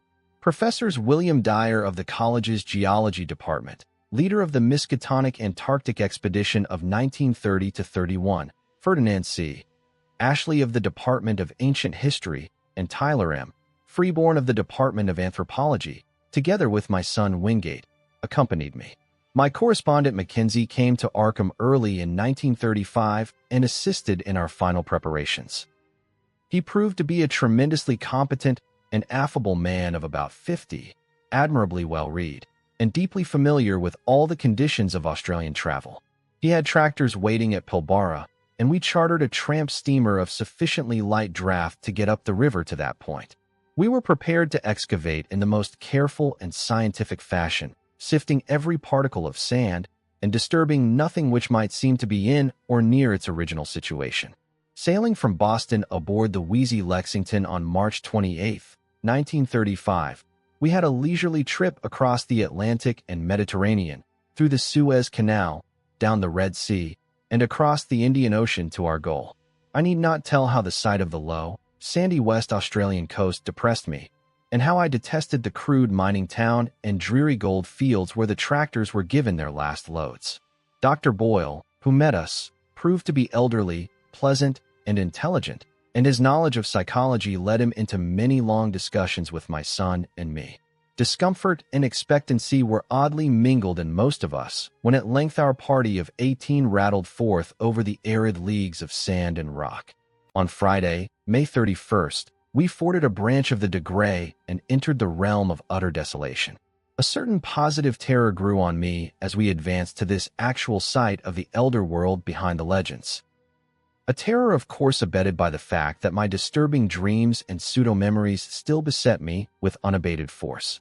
It was on Monday, June 3rd, that we saw the first of the half-buried blocks. I cannot describe the emotions with which I actually touched, in objective reality, a fragment of cyclopean masonry in every respect like the blocks in the walls of my dream buildings. There was a distinct trace of carving, and my hands trembled as I recognized part of a curvilinear decorative scheme made hellish to me through years of tormenting nightmare and baffling research. A month of digging brought a total of some 1250 blocks in varying stages of wear and disintegration.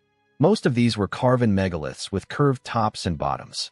A minority were smaller, flatter, plain-surfaced, and square or octagonally cut, like those of the floors and pavements in my dreams, while a few were singularly massive and curved or slanted in such a manner as to suggest use in vaulting or groining, or as parts of arches or round window casings. The deeper, and the farther north and east, we dug, the more blocks we found, though we still failed to discover any trace of arrangement among them. Professor Dyer was appalled at the measureless age of the fragments, and Freeborn found traces of symbols which fitted darkly into certain Papuan and Polynesian legends of infinite antiquity. The condition and scattering of the blocks told mutely of vertiginous cycles of time and geologic upheavals of cosmic savagery. We had an aeroplane with us, and my son Wingate would often go up to different heights and scan the sand and rock waste for signs of dim, large-scale outlines, either differences of level or trails of scattered blocks. His results were virtually negative, for whenever he would one day think he had glimpsed some significant trend, he would on his next trip find the impression replaced by another equally insubstantial, a result of the shifting, wind-blown sand. One or two of these ephemeral suggestions, though, affected me queerly and disagreeably. They seemed, after a fashion, to dovetail horribly with something which I had dreamed or read, but which I could no longer remember. There was a terrible pseudo-familiarity about them, which somehow made me look furtively and apprehensively over the abominable, sterile terrain toward the north and northeast. Around the first week in July, I developed an unaccountable set of mixed emotions about that general northeasterly region. There was horror, and there was curiosity, but more than that, there was a persistent and perplexing illusion of memory. I tried all sorts of psychological expedients to get these notions out of my head, but met with no success. Sleeplessness also gained upon me, but I almost welcomed this because of the resultant shortening of my dream periods. I acquired the habit of taking long, lone walks in the desert late at night, usually to the north or northeast, whither the sum of my strange new impulses seemed subtly to pull me. Sometimes, on these walks, I would stumble over nearly buried fragments of the ancient masonry. Though there were fewer visible blocks here than where we had started, I felt sure that there must be a vast abundance beneath the surface. The ground was less level than at our camp, and the prevailing high winds now and then piled the sand into fantastic temporary hillocks, exposing some traces of the elder stones while it covered other traces. I was queerly anxious to have the excavations extend to this territory, yet at the same time dreaded what might be revealed. Obviously, I was getting into a rather bad state, all the worse because I could not account for it. An indication of my poor nervous health can be gained from my response to an odd discovery which I made on one of my nocturnal rambles. It was on the evening of July 11th, when a gibbous moon flooded the mysterious hillocks with a curious pallor. Wandering somewhat beyond my usual limits, I came upon a great stone which seemed to differ markedly from any we had yet encountered. It was almost wholly covered, but I stooped and cleared away the sand with my hands, later studying the object carefully and supplementing the moonlight with my electric torch.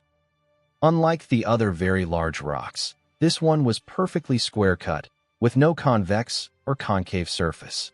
It seemed, too, to be of a dark basaltic substance wholly dissimilar to the granite and sandstone and occasional concrete of the now familiar fragments. Suddenly I rose, turned, and ran for the camp at top speed. It was a wholly unconscious and irrational flight, and only when I was close to my tent did I fully realize why I had run. Then it came to me. The queer dark stone was something which I had dreamed and read about, and which was linked with the uttermost horrors of the aeon-old legendary.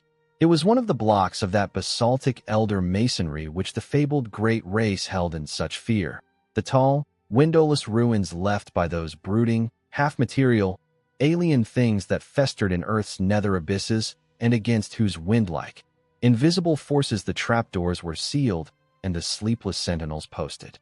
I remained awake all that night, but by dawn realized how silly I had been to let the shadow of a myth upset me. Instead of being frightened, I should have had a discoverer's enthusiasm. The next forenoon I told the others about my find, and Dyer, Freeborn, Boyle, my son, and I set out to view the anomalous block. Failure, however, confronted us. I had formed no clear idea of the stone's location, and a late wind had wholly altered the hillocks of shifting sand. 6. I come now to the crucial and most difficult part of my narrative. All the more difficult because I cannot be quite certain of its reality. At times I feel uncomfortably sure that I was not dreaming or deluded, and it is this feeling, in view of the stupendous implications which the objective truth of my experience would raise, which impels me to make this record. My son, a trained psychologist with the fullest and most sympathetic knowledge of my whole case, shall be the primary judge of what I have to tell. First, let me outline the externals of the matter, as those at the camp know them. On the night of July 17th to 18th, after a windy day, I retired early but could not sleep. Rising shortly before 11, and afflicted as usual with that strange feeling regarding the northeastward terrain, I set out on one of my typical nocturnal walks, seeing and greeting only one person, an Australian miner named Tupper, as I left our precincts. The moon, slightly past full, shone from a clear sky and drenched the ancient sands with a white, leprous radiance which seemed to me somehow infinitely evil. There was no longer any wind, nor did any return for nearly 5 hours, as amply attested by Tupper and others who did not sleep through the night. The Australian last saw me walking rapidly across the pallid, secret guarding hillocks toward the northeast. About 3:30 a.m., a violent wind blew up, waking everyone in camp and felling 3 of the tents. The sky was unclouded, and the desert still blazed with that leprous moonlight.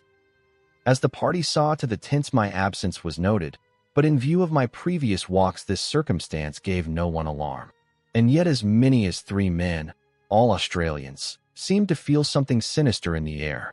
Mackenzie explained to Professor Freeborn that this was a fear picked up from blackfellow folklore, the natives having woven a curious fabric of malignant myth about the high winds which at long intervals sweep across the sands under a clear sky.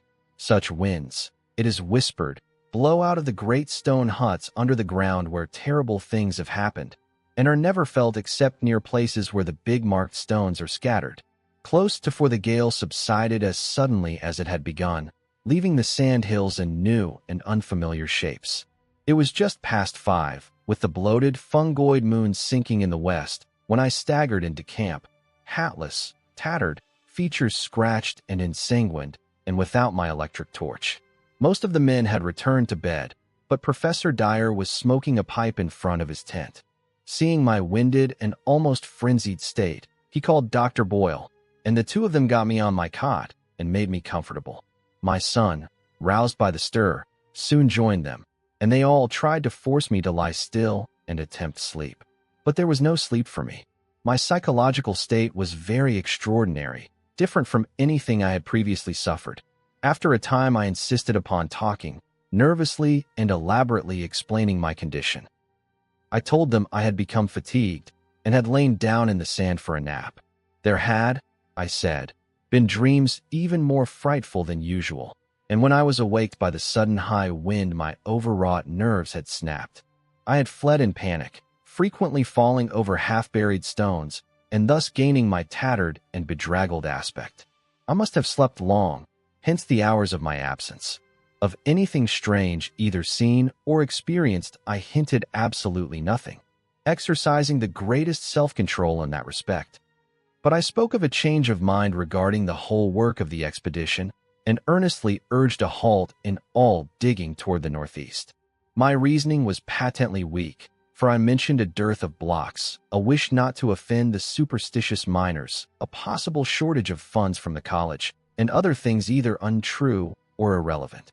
Naturally, no one paid the least attention to my new wishes, not even my son, whose concern for my health was very obvious. The next day I was up and around the camp, but took no part in the excavations. Seeing that I could not stop the work, I decided to return home as soon as possible for the sake of my nerves, and made my son promise to fly me in the plane to Perth, 1,000 miles to the southwest, as soon as he had surveyed the region I wished let alone. If, I reflected, the thing I had seen was still visible, I might decide to attempt a specific warning even at the cost of ridicule. It was just conceivable that the miners who knew the local folklore might back me up. Humoring me, my son made the survey that very afternoon, flying over all the terrain my walk could possibly have covered. Yet nothing of what I had found remained in sight. It was the case of the anomalous basalt block all over again. The shifting sand had wiped out every trace. For an instant I half regretted having lost a certain awesome object in my stark fright. But now I know that the loss was merciful. I can still believe my whole experience an illusion. Especially if, as I devoutly hope, that hellish abyss is never found. Wingate took me to Perth July 20th, though declining to abandon the expedition and return home. He stayed with me until the 25th, when the steamer for Liverpool sailed.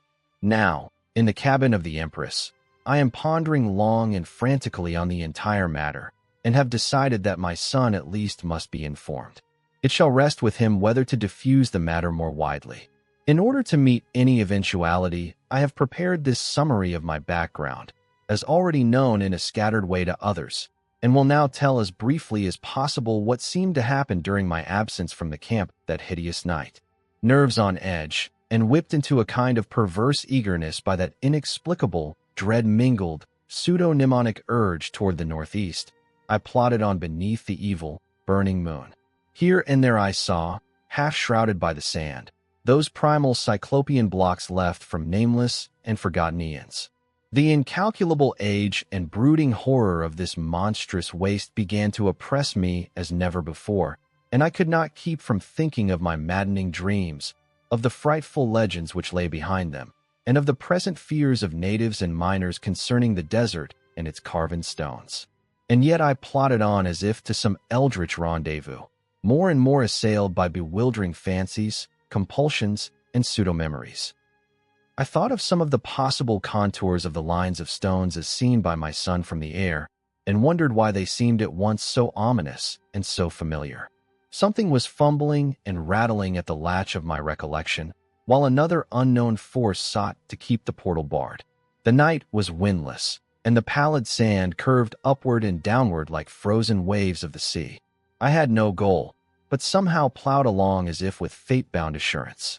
My dreams welled up into the waking world, so that each sand-embedded megalith seemed part of endless rooms and corridors of pre-human masonry, carved and hieroglyphed with symbols that I knew too well from years of custom as a captive mind of the great race.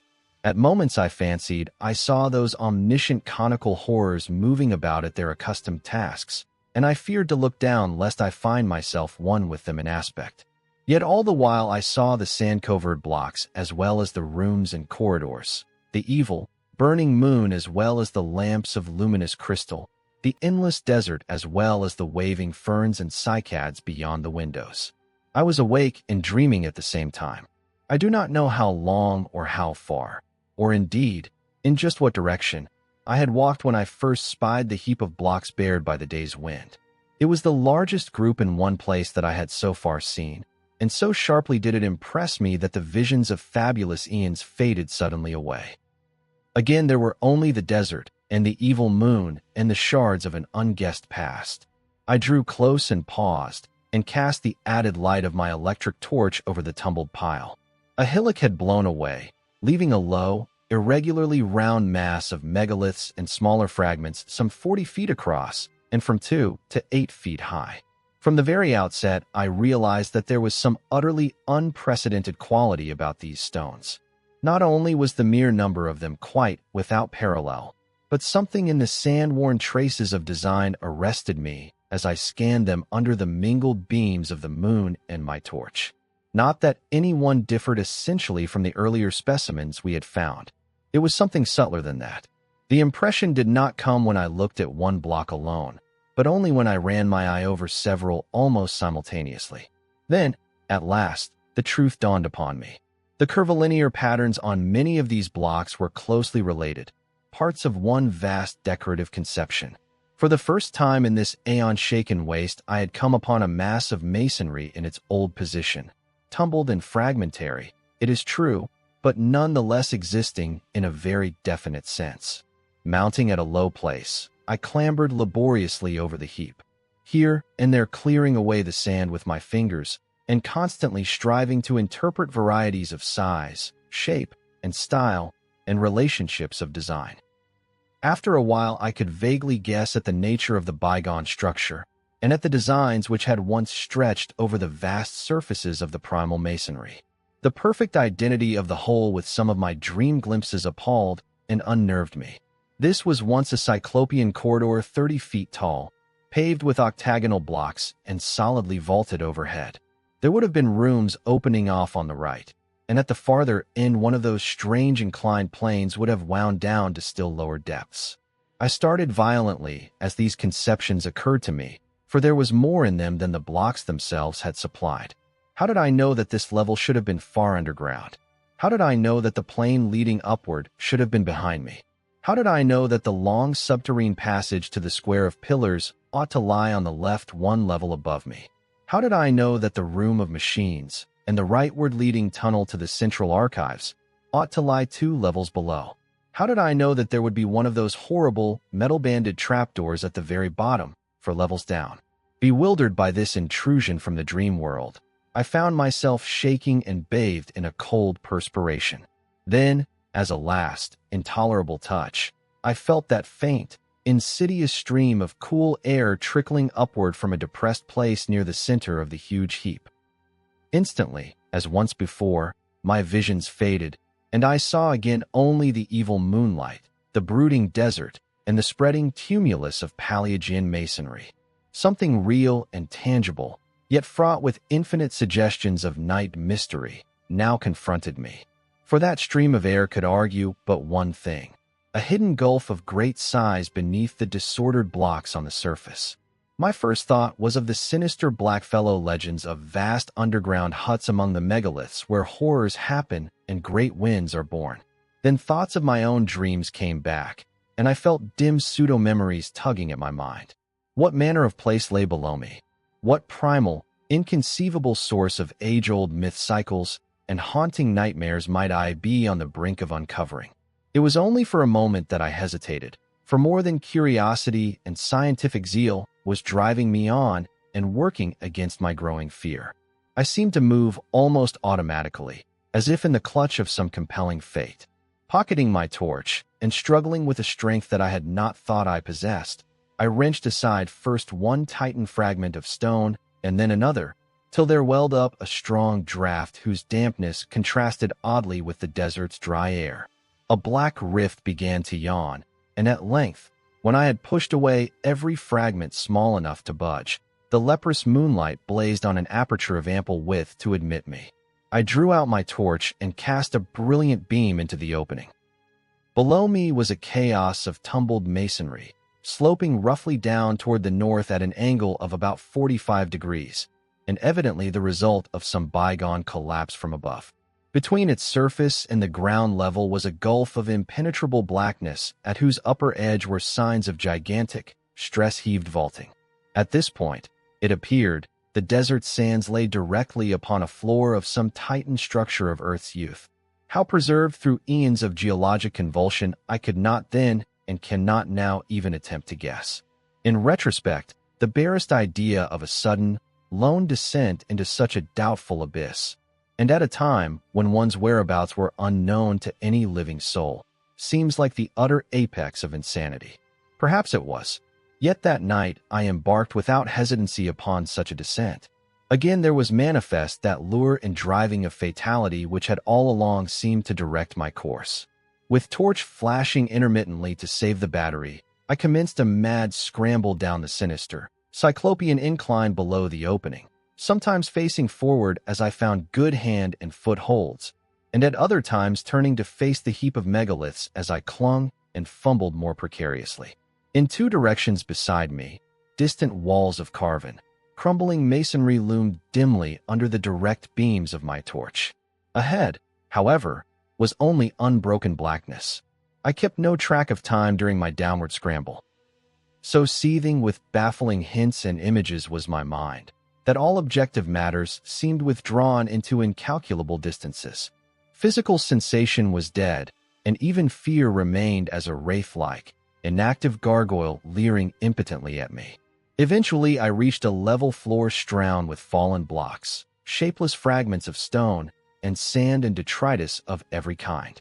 On either side, perhaps 30 feet apart, rose massive walls culminating in huge groinings. That they were carved I could just discern, but the nature of the carvings was beyond my perception. What held me the most was the vaulting overhead. The beam from my torch could not reach the roof, but the lower parts of the monstrous arches stood out distinctly. And so perfect was their identity with what I had seen in countless dreams of the elder world, that I trembled actively for the first time. Behind and high above, a faint luminous blur told of the distant moonlit world outside. Some vague shred of caution warned me that I should not let it out of my sight, lest I have no guide for my return. I now advanced toward the wall on my left, where the traces of carving were plainest. The littered floor was nearly as hard to traverse as the downward heap had been, but I managed to pick my difficult way. At one place I heaved aside some blocks and kicked away the detritus to see what the pavement was like, and shuddered at the utter, fateful familiarity of the great octagonal stones whose buckled surface still held roughly together. Reaching a convenient distance from the wall, I cast the torchlight slowly and carefully over its worn remnants of carving. Some bygone influx of water seemed to have acted on the sandstone surface, while there were curious incrustations which I could not explain. In places the masonry was very loose and distorted, and I wondered how many eons more this primal, hidden edifice could keep its remaining traces of form amidst Earth's heavings. But it was the carvings themselves that excited me most. Despite their time-crumbled state, they were relatively easy to trace at close range, and the complete, intimate familiarity of every detail almost stunned my imagination.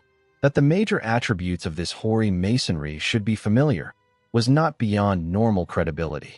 Powerfully impressing the weavers of certain myths, they had become embodied in a stream of cryptic lore which, somehow coming to my notice during the amnesic period, had evoked vivid images in my subconscious mind. But how could I explain the exact and minute fashion in which each line and spiral of these strange designs tallied with what I had dreamt for more than a score of years? What obscure, forgotten iconography could have reproduced each subtle shading and nuance which so persistently, exactly, and unvaryingly besieged my sleeping vision night after night? For this was no chance or remote resemblance. Definitely and absolutely, the millennially ancient, aeon-hidden corridor in which I stood was the original of something I knew in sleep as intimately as I knew my own house in Crane Street, Arkham. True, my dreams shewed the place in its undecayed prime, but the identity was no less real on that account. I was wholly and horribly oriented. The particular structure I was in was known to me. Known, too, was its place in that terrible elder city of dreams. That I could visit unerringly any point in that structure or in that city which had escaped the changes and devastations of uncounted ages, I realized with hideous and instinctive certainty. What in God's name could all this mean? How had I come to know what I knew? And what awful reality could lie behind those antique tales of the beings who had dwelt in this labyrinth of primordial stone? Words can convey only fractionally the welter of dread and bewilderment which ate at my spirit. I knew this place. I knew what lay before me, and what had lain overhead before the myriad towering stories had fallen to dust and debris in the desert. No need now, I thought with a shudder, to keep that faint blur of moonlight in view. I was torn betwixt a longing to flee and a feverish mixture of burning curiosity and driving fatality. What had happened to this monstrous megalopolis of ELD in the millions of years since the time of my dreams? Of the subterranean mazes which had underlain the city and linked all its Titan towers, how much had still survived the writhings of Earth's crust? Had I come upon a whole buried world of unholy archaism? Could I still find the house of the writing master, and the tower where Eshjijaha, a captive mind from the star-headed vegetable carnivores of Antarctica, had chiseled certain pictures on the blank spaces of the walls? Would the passage at the second level down, to the Hall of the Alien Minds, be still unchoked and traversable? In that hall the captive mind of an incredible entity, a half-plastic denizen of the hollow interior of an unknown trans-Plutonian planet 18 million years in the future, had kept a certain thing which it had modeled from clay. I shut my eyes and put my hand to my head in a vain, pitiful effort to drive these insane dream fragments from my consciousness. Then, for the first time, I felt acutely the coolness, motion, and dampness of the surrounding air. Shuddering, I realized that a vast chain of aeon-dead black gulfs must indeed be yawning somewhere beyond and below me. I thought of the frightful chambers and corridors and inclines as I recalled them from my dreams. Would the way to the central archives still be open? Again, that driving fatality tugged insistently at my brain as I recalled the awesome records that once lay cased in those rectangular vaults of rustless metal. There, said the dreams and legends, had reposed the whole history, past and future, of the cosmic space-time continuum, written by captive minds from every orb and every age in the solar system. Madness, of course, but had I not now stumbled into a night world as mad as I? I thought of the locked metal shelves, and of the curious knob twistings needed to open each one. My own came vividly into my consciousness. How often had I gone through that intricate routine of varied turns and pressures in the terrestrial vertebrate section on the lowest level? Every detail was fresh and familiar. If there were such a vault as I had dreamed of, I could open it in a moment. It was then that madness took me utterly. An instant later, and I was leaping and stumbling over the rocky debris toward the well-remembered incline to the depths below. 7. From that point forward my impressions are scarcely to be relied on. Indeed, I still possess a final, desperate hope that they all form parts of some demoniac dream or illusion born of delirium. A fever raged in my brain, and everything came to me through a kind of haze, sometimes only intermittently. The rays of my torch shot feebly into the engulfing blackness, bringing phantasmal flashes of hideously familiar walls and carvings, all blighted with the decay of ages. In one place a tremendous mass of vaulting had fallen, so that I had to clamber over a mighty mound of stones reaching almost to the ragged, grotesquely stalactite roof. It was all the ultimate apex of nightmare, made worse by the blasphemous tug of pseudo-memory. One thing only was unfamiliar, and that was my own size in relation to the monstrous masonry. I felt oppressed by a sense of unwanted smallness, as if the sight of these towering walls from a mere human body was something wholly new and abnormal. Again and again I looked nervously down at myself, vaguely disturbed by the human form I possessed.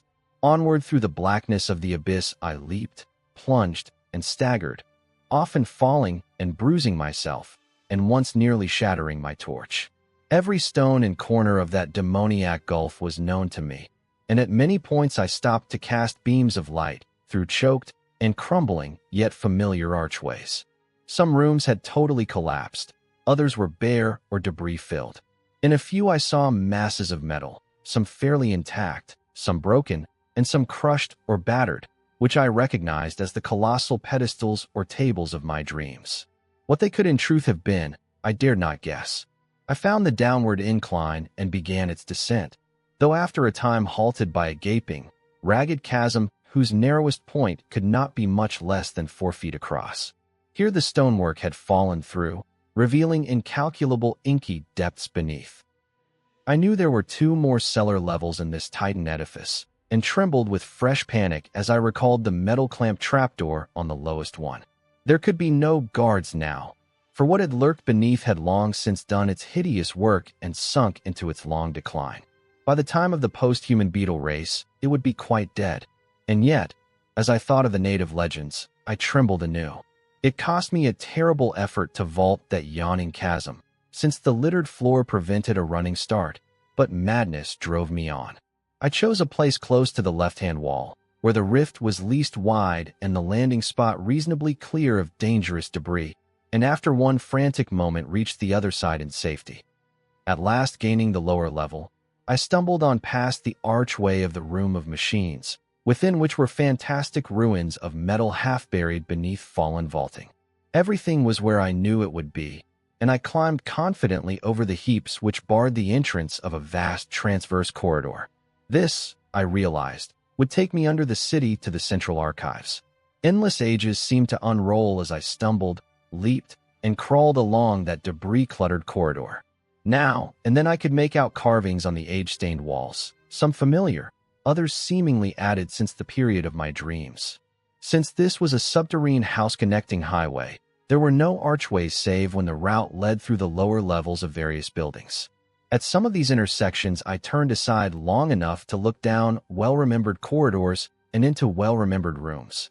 Twice only did I find any radical changes from what I had dreamed of, and in one of these cases I could trace the sealed-up outlines of the archway I remembered.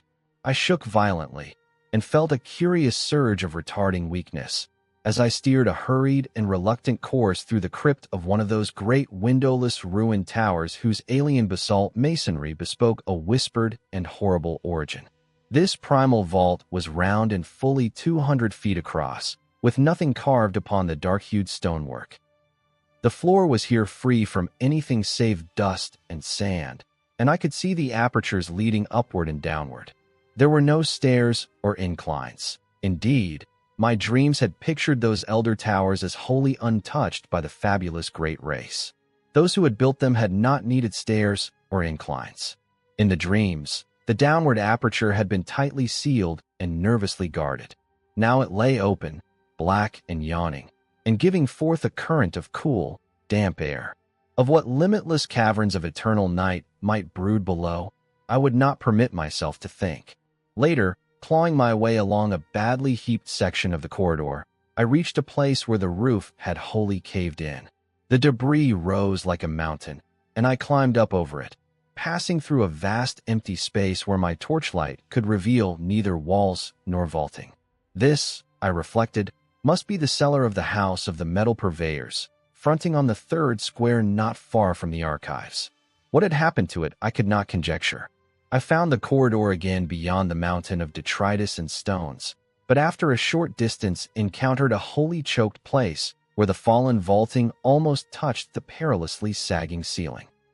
How I managed to wrench and tear aside enough blocks to afford a passage, and how I dared disturb the tightly packed fragments when the least shift of equilibrium might have brought down all the tons of superincumbent masonry to crush me to nothingness, I do not know.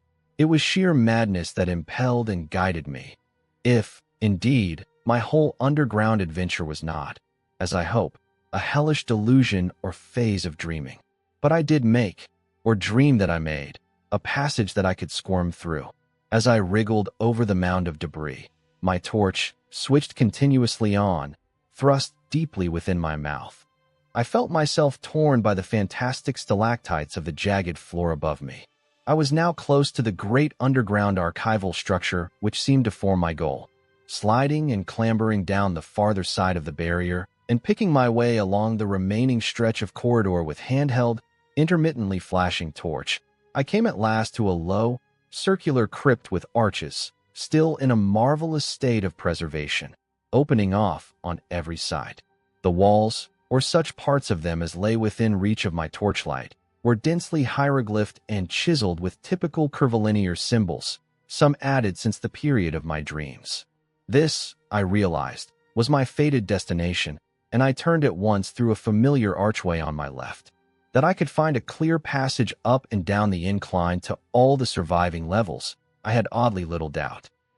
This vast, earth-protected pile, housing the annals of all the solar system, had been built with supernal skill and strength to last as long as that system itself.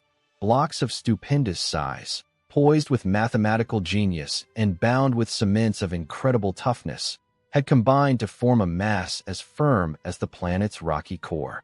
Here, after ages more prodigious than I could sanely grasp, its buried bulk stood in all its essential contours, the vast, dust-drifted floors scarce sprinkled with the litter elsewhere so dominant.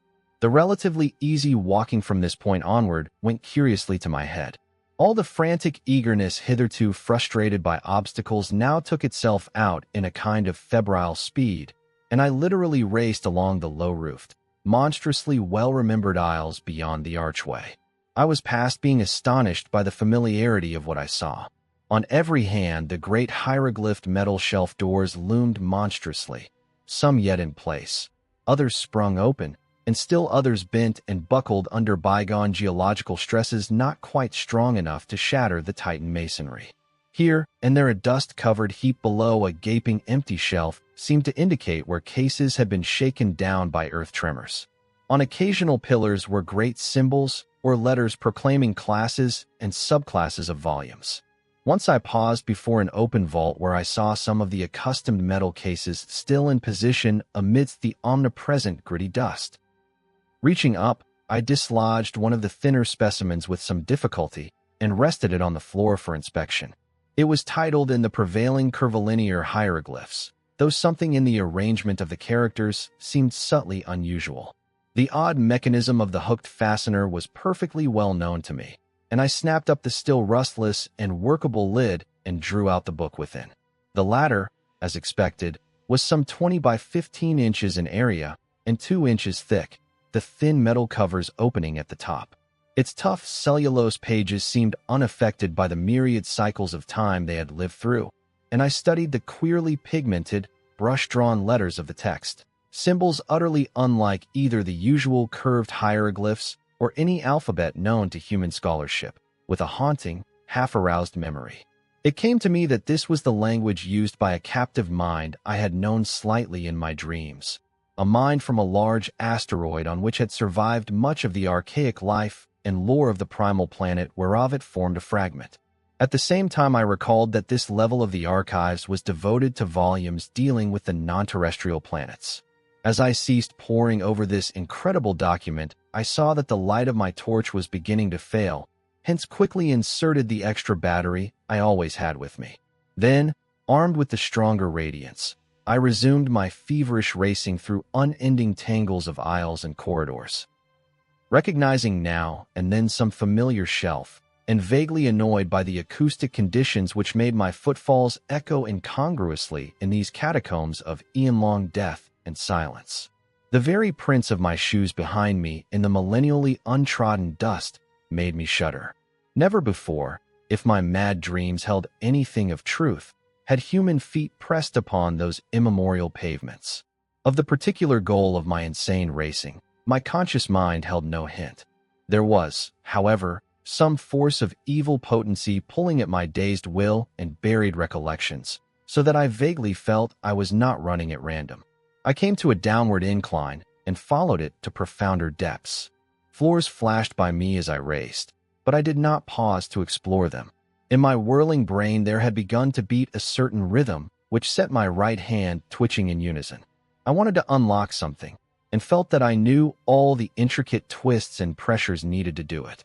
It would be like a modern safe with a combination lock.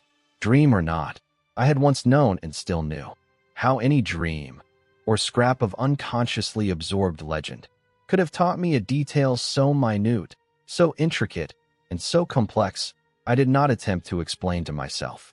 I was beyond all coherent thought, for was not this whole experience, this shocking familiarity with a set of unknown ruins, and this monstrously exact identity of everything before me with what only dreams and scraps of myth could have suggested? A horror beyond all reason? Probably it was my basic conviction then, as it is now during my saner moments, that I was not awake at all, and that the entire buried city was a fragment of febrile hallucination. Eventually, I reached the lowest level and struck off to the right of the incline. For some shadowy reason, I tried to soften my steps, even though I lost speed thereby. There was a space I was afraid to cross on this last, deeply buried floor, and as I drew near it I recalled what thing in that space I feared. It was merely one of the metal-barred and closely guarded trapdoors. There would be no guards now, and on that account I trembled and tiptoed as I had done in passing through that black basalt vault where a similar trapdoor had yawned. I felt a current of cool, damp air, as I had felt there, and wished that my course led in another direction. Why I had to take the particular course I was taking, I did not know. When I came to the space, I saw that the trapdoor yawned widely open. Ahead the shelves began again, and I glimpsed on the floor before one of them a heap very thinly covered with dust, where a number of cases had recently fallen. At the same moment a fresh wave of panic clutched me, though for some time I could not discover why. Heaps of fallen cases were not uncommon, for all through the eons this lightless labyrinth had been racked by the heavings of earth and had echoed at intervals to the deafening clatter of toppling objects. It was only when I was nearly across the space that I realized why I shook so violently. Not the heap, but something about the dust of the level floor was troubling me. In the light of my torch it seemed as if that dust were not as even as it ought to be. There were places where it looked thinner, as if it had been disturbed not many months before. I could not be sure, for even the apparently thinner places were dusty enough. Yet a certain suspicion of regularity in the fancied unevenness was highly disquieting. When I brought the torchlight close to one of the queer places I did not like what I saw, for the illusion of regularity became very great. It was as if there were regular lines of composite impressions that went in threes, each slightly over a foot square, and consisting of 5 nearly circular 3-inch prints, one in advance of the other 4. These possible lines of foot-square impressions appeared to lead in 2 directions, as if something had gone somewhere and returned. They were of course very faint, and may have been illusions or accidents, but there was an element of dim, fumbling terror about the way I thought they ran. For at one end of them was the heap of cases which must have clattered down not long before, while at the other end was the ominous trapdoor with the cool, damp wind, yawning unguarded down to abysses past imagination. 8. That my strange sense of compulsion was deep and overwhelming is shown by its conquest of my fear. No rational motive could have drawn me on after that hideous suspicion of prints and the creeping dream memories it excited. Yet my right hand, even as it shook with fright, still twitched rhythmically in its eagerness to turn a lock it hoped to find.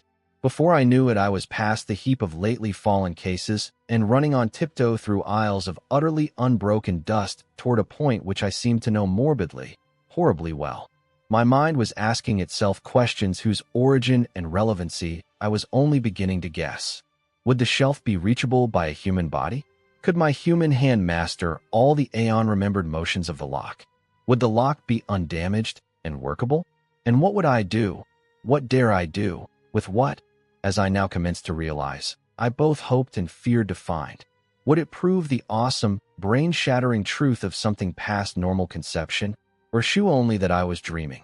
The next I knew, I had ceased my tiptoe racing and was standing still, staring at a row of maddeningly familiar hieroglyphed shelves. They were in a state of almost perfect preservation, and only 3 of the doors in this vicinity had sprung open.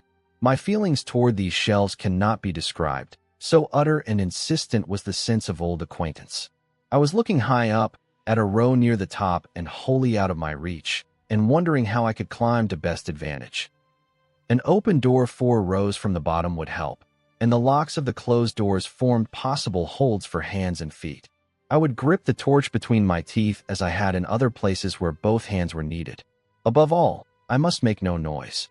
How to get down what I wished to remove would be difficult, but I could probably hook its movable fastener in my coat collar and carry it like a knapsack. Again, I wondered whether the lock would be undamaged. That I could repeat each familiar motion, I had not the least doubt. But I hoped the thing would not scrape or creak, and that my hand could work it properly. Even as I thought these things, I had taken the torch in my mouth and begun to climb. The projecting locks were poor supports, but as I had expected, the open shelf helped greatly. I used both the difficultly swinging door and the edge of the aperture itself in my ascent, and managed to avoid any loud creaking. Balanced on the upper edge of the door, and leaning far to my right, I could just reach the lock I sought. My fingers, half numb from climbing, were very clumsy at first, but I soon saw that they were anatomically adequate, and the memory rhythm was strong in them. Out of unknown gulfs of time, the intricate secret motions had somehow reached my brain correctly in every detail. For after less than 5 minutes of trying, there came a click whose familiarity was all the more startling because I had not consciously anticipated it. In another instant, the metal door was slowly swinging open with only the faintest grating sound. Dazedly, I looked over the row of grayish caissons thus exposed, and felt a tremendous surge of some wholly inexplicable emotion. Just within reach of my right hand was a case whose curving hieroglyphs made me shake with a pang infinitely more complex than one of mere fright. Still shaking, I managed to dislodge it amidst a shower of gritty flakes, and ease it over toward myself without any violent noise. Like the other case I had handled, it was slightly more than 20 by 15 inches in size, with curved mathematical designs in low relief. In thickness, it just exceeded 3 inches. Crudely wedging it between myself and the surface I was climbing, I fumbled with the fastener and finally got the hook free. Lifting the cover, I shifted the heavy object to my back and let the hook catch hold of my collar. Hands now free, I awkwardly clambered down to the dusty floor and prepared to inspect my prize. Kneeling in the gritty dust, I swung the case around and rested it in front of me. My hands shook, and I dreaded to draw out the book within almost as much as I longed, and felt compelled to do so. It had very gradually become clear to me what I ought to find, and this realization nearly paralyzed my faculties. If the thing were there, and if I were not dreaming, the implications would be quite beyond the power of the human spirit to bear. What tormented me most was my momentary inability to feel that my surroundings were a dream. The sense of reality was hideous, and again becomes so as I recall the scene. At length, I tremblingly pulled the book from its container and stared fascinatedly at the well-known hieroglyphs on the cover. It seemed to be in prime condition, and the curvilinear letters of the title held me in almost as hypnotized a state as if I could read them. Indeed, I cannot swear that I did not actually read them in some transient and terrible access of abnormal memory. I do not know how long it was before I dared to lift that thin metal cover. I temporized and made excuses to myself. I took the torch from my mouth and shut it off to save the battery. Then, in the dark, I screwed up my courage. finally lifting the cover without turning on the light. Last of all, I did indeed flash the torch upon the exposed page, steeling myself in advance to suppress any sound no matter what I should find. I looked for an instant, then almost collapsed. Clenching my teeth, however, I kept silence. I sank wholly to the floor and put a hand to my forehead amidst the engulfing blackness. What I dreaded and expected was there. Either I was dreaming, or time and space had become a mockery. I must be dreaming, but I would test the horror by carrying this thing back and shooing it to my son if it were indeed a reality. My head swam frightfully, even though there were no visible objects in the unbroken gloom to swirl around me. Ideas and images of the starkest terror, excited by vistas which my glimpse had opened up, began to throng in upon me and cloud my senses.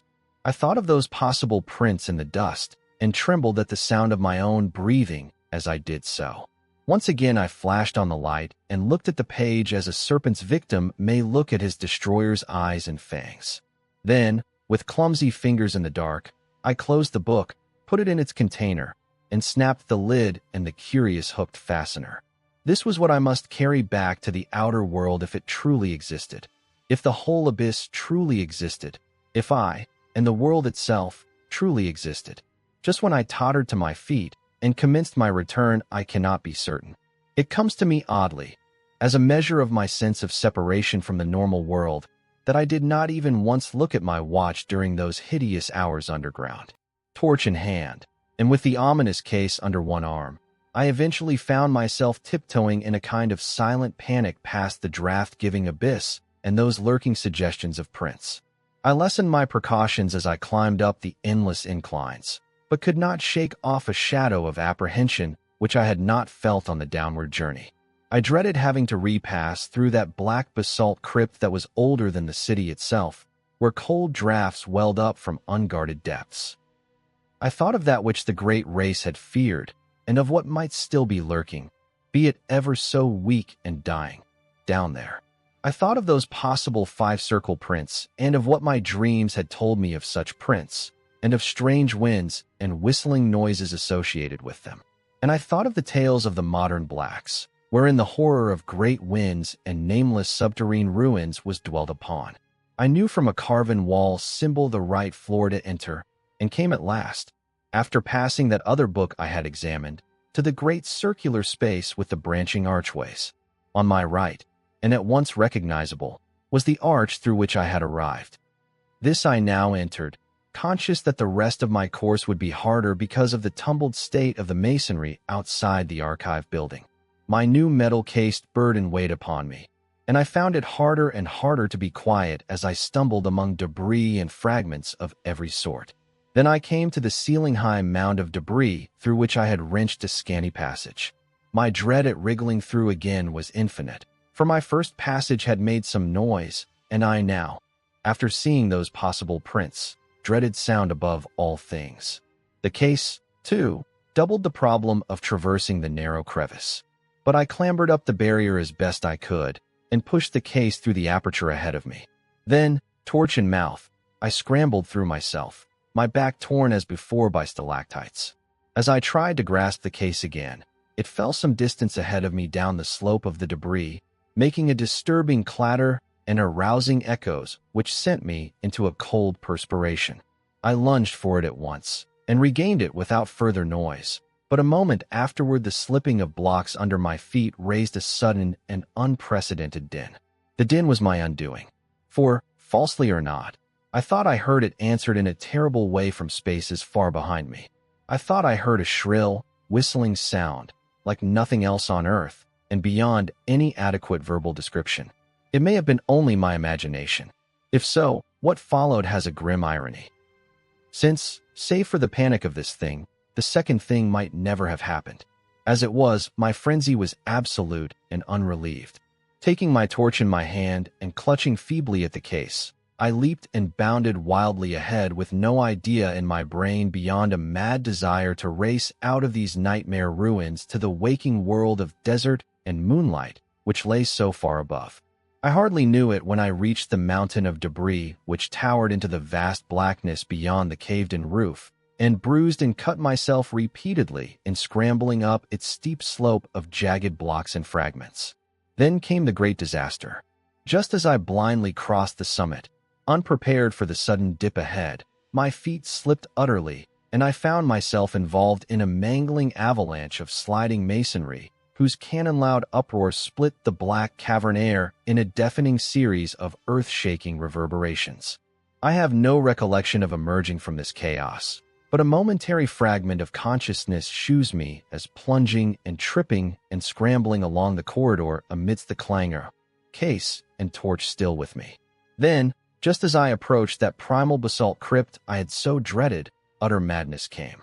For as the echoes of the avalanche died down, there became audible a repetition of that frightful, alien whistling I thought I had heard before. This time there was no doubt about it, and what was worse, it came from a point not behind but ahead of me. Probably I shrieked aloud then. I have a dim picture of myself as flying through the hellish basalt vault of the Elder Things, and hearing that damnable alien sound piping up from the open, unguarded door of limitless nether blacknesses. There was a wind, too, not merely a cool, damp draft, but a violent, purposeful blast belching savagely and frigidly from that abominable gulf whence the obscene whistling came.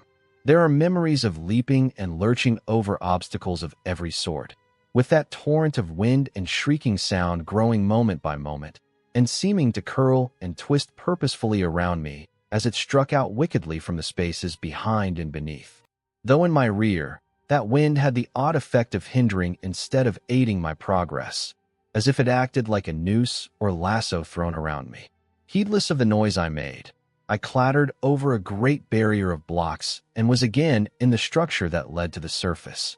I recall glimpsing the archway to the room of machines and almost crying out as I saw the incline leading down to where one of those blasphemous trapdoors must be yawning 2 levels below. But instead of crying out, I muttered over and over to myself that this was all a dream from which I must soon awake. Perhaps I was in camp. Perhaps I was at home in Arkham. As these hopes bolstered up my sanity, I began to mount the incline to the higher level. I knew, of course, that I had the 4-foot cleft to recross, yet was too racked by other fears to realize the full horror until I came almost upon it. On my descent, the leap across had been easy, but could I clear the gap as readily when going uphill and hampered by fright, exhaustion, the weight of the metal case, and the anomalous backward tug of that demon wind? I thought of these things at the last moment, and thought also of the nameless entities which might be lurking in the black abysses below the chasm. My wavering torch was growing feeble, but I could tell by some obscure memory when I neared the cleft. The chill blasts of wind and the nauseous whistling shrieks behind me were for the moment like a merciful opiate, dulling my imagination to the horror of the yawning gulf ahead. And then I became aware of the added blasts and whistling in front of me, tides of abomination surging up through the cleft itself from depths unimagined and unimaginable. Now, indeed, the essence of pure nightmare was upon me. Sanity departed, and ignoring everything except the animal impulse of flight, I merely struggled and plunged upward over the incline's debris as if no gulf had existed. Then I saw the chasm's edge, leaped frenziedly with every ounce of strength I possessed, and was instantly engulfed in a pandemoniac vortex of loathsome sound and utter, materially tangible blackness. This is the end of my experience, so far as I can recall. Any further impressions belong wholly to the domain of phantasmagoric delirium. Dream, madness, and memory merged wildly together in a series of fantastic, fragmentary delusions which can have no relation to anything real. There was a hideous fall through incalculable leagues of viscous, sentient darkness, and a babble of noises utterly alien to all that we know of the earth and its organic life.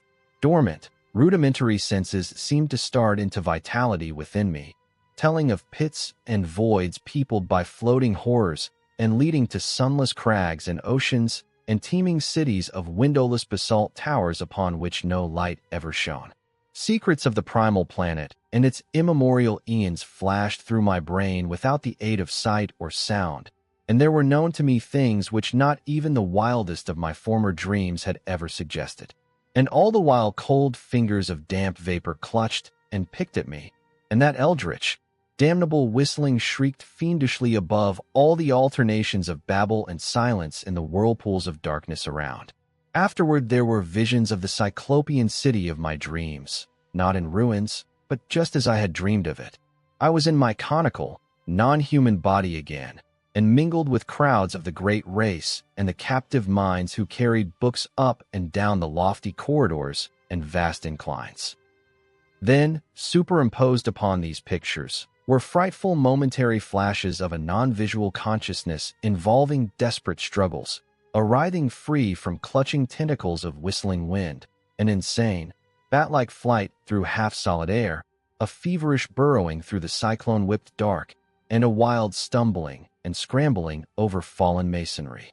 Once there was a curious, intrusive flash of half-sight, a faint, diffuse suspicion of bluish radiance far overhead.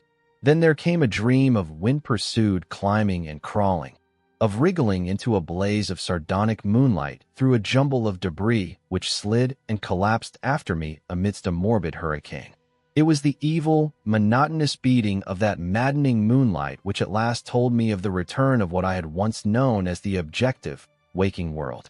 I was clawing prone through the sands of the Australian desert, and around me shrieked such a tumult of wind as I had never before known on our planet's surface. My clothing was in rags, and my whole body was a mass of bruises and scratches. Full consciousness returned very slowly, and at no time could I tell just where true memory left off and delirious dream began. There had seemed to be a mound of Titan blocks, an abyss beneath it, a monstrous revelation from the past, and a nightmare horror at the end. But how much of this was real? My flashlight was gone, and likewise any metal case I may have discovered. Had there been such a case, or any abyss, or any mound? Raising my head, I looked behind me and saw only the sterile, undulant sands of the waste. The demon wind died down, and the bloated, fungoid moon sank reddeningly in the west. I lurched to my feet and began to stagger southwestward toward the camp. What in truth had happened to me?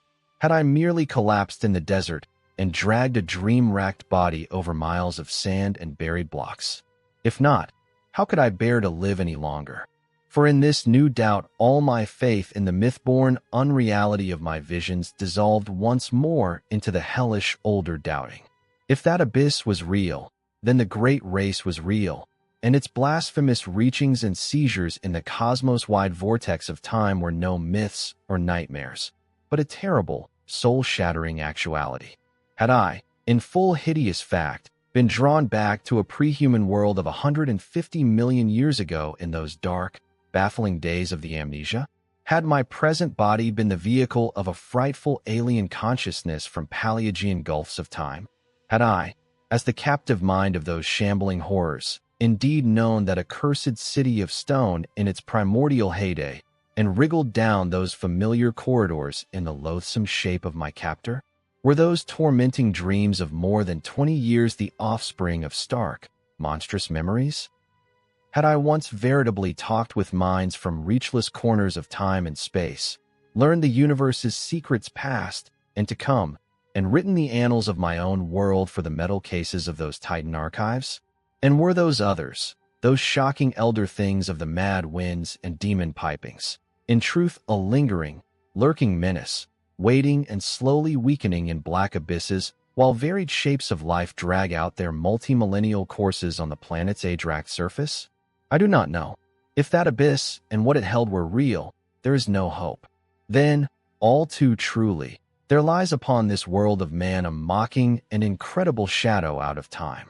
But mercifully, there is no proof that these things are other than fresh phases of my myth-born dreams. I did not bring back the metal case that would have been a proof, and so far those subterranean corridors have not been found. If the laws of the universe are kind, they will never be found. But I must tell my son what I saw or thought I saw, and let him use his judgment as a psychologist in gauging the reality of my experience and communicating this account to others. I have said that the awful truth behind my tortured years of dreaming hinges absolutely upon the actuality of what I thought I saw in those cyclopean buried ruins. It has been hard for me literally to set down the crucial revelation, though no reader can have failed to guess it. Of course it lay in that book within the metal case. The case which I pried out of its forgotten lair amidst the undisturbed dust of a million centuries. No eye had seen, no hand had touched that book since the advent of man to this planet. And yet, when I flashed my torch upon it in that frightful megalithic abyss, I saw that the queerly pigmented letters on the brittle, Ian Brown cellulose pages were not indeed any nameless hieroglyphs of Earth's youth. They were, instead, the letters of our familiar alphabet, spelling out the words of the English language in my own handwriting. And so the shadow fades, but the questions remain. What are we, if not memories borrowed from another age? If this journey through time and thought stirred something within you, let it be known with a like. And subscribe to Whispered Pages, where stories come alive in shadow and candlelight. More whispers await, from the forgotten, the cosmic, and the eternal. Until we meet again, keep your lights low and your mind open.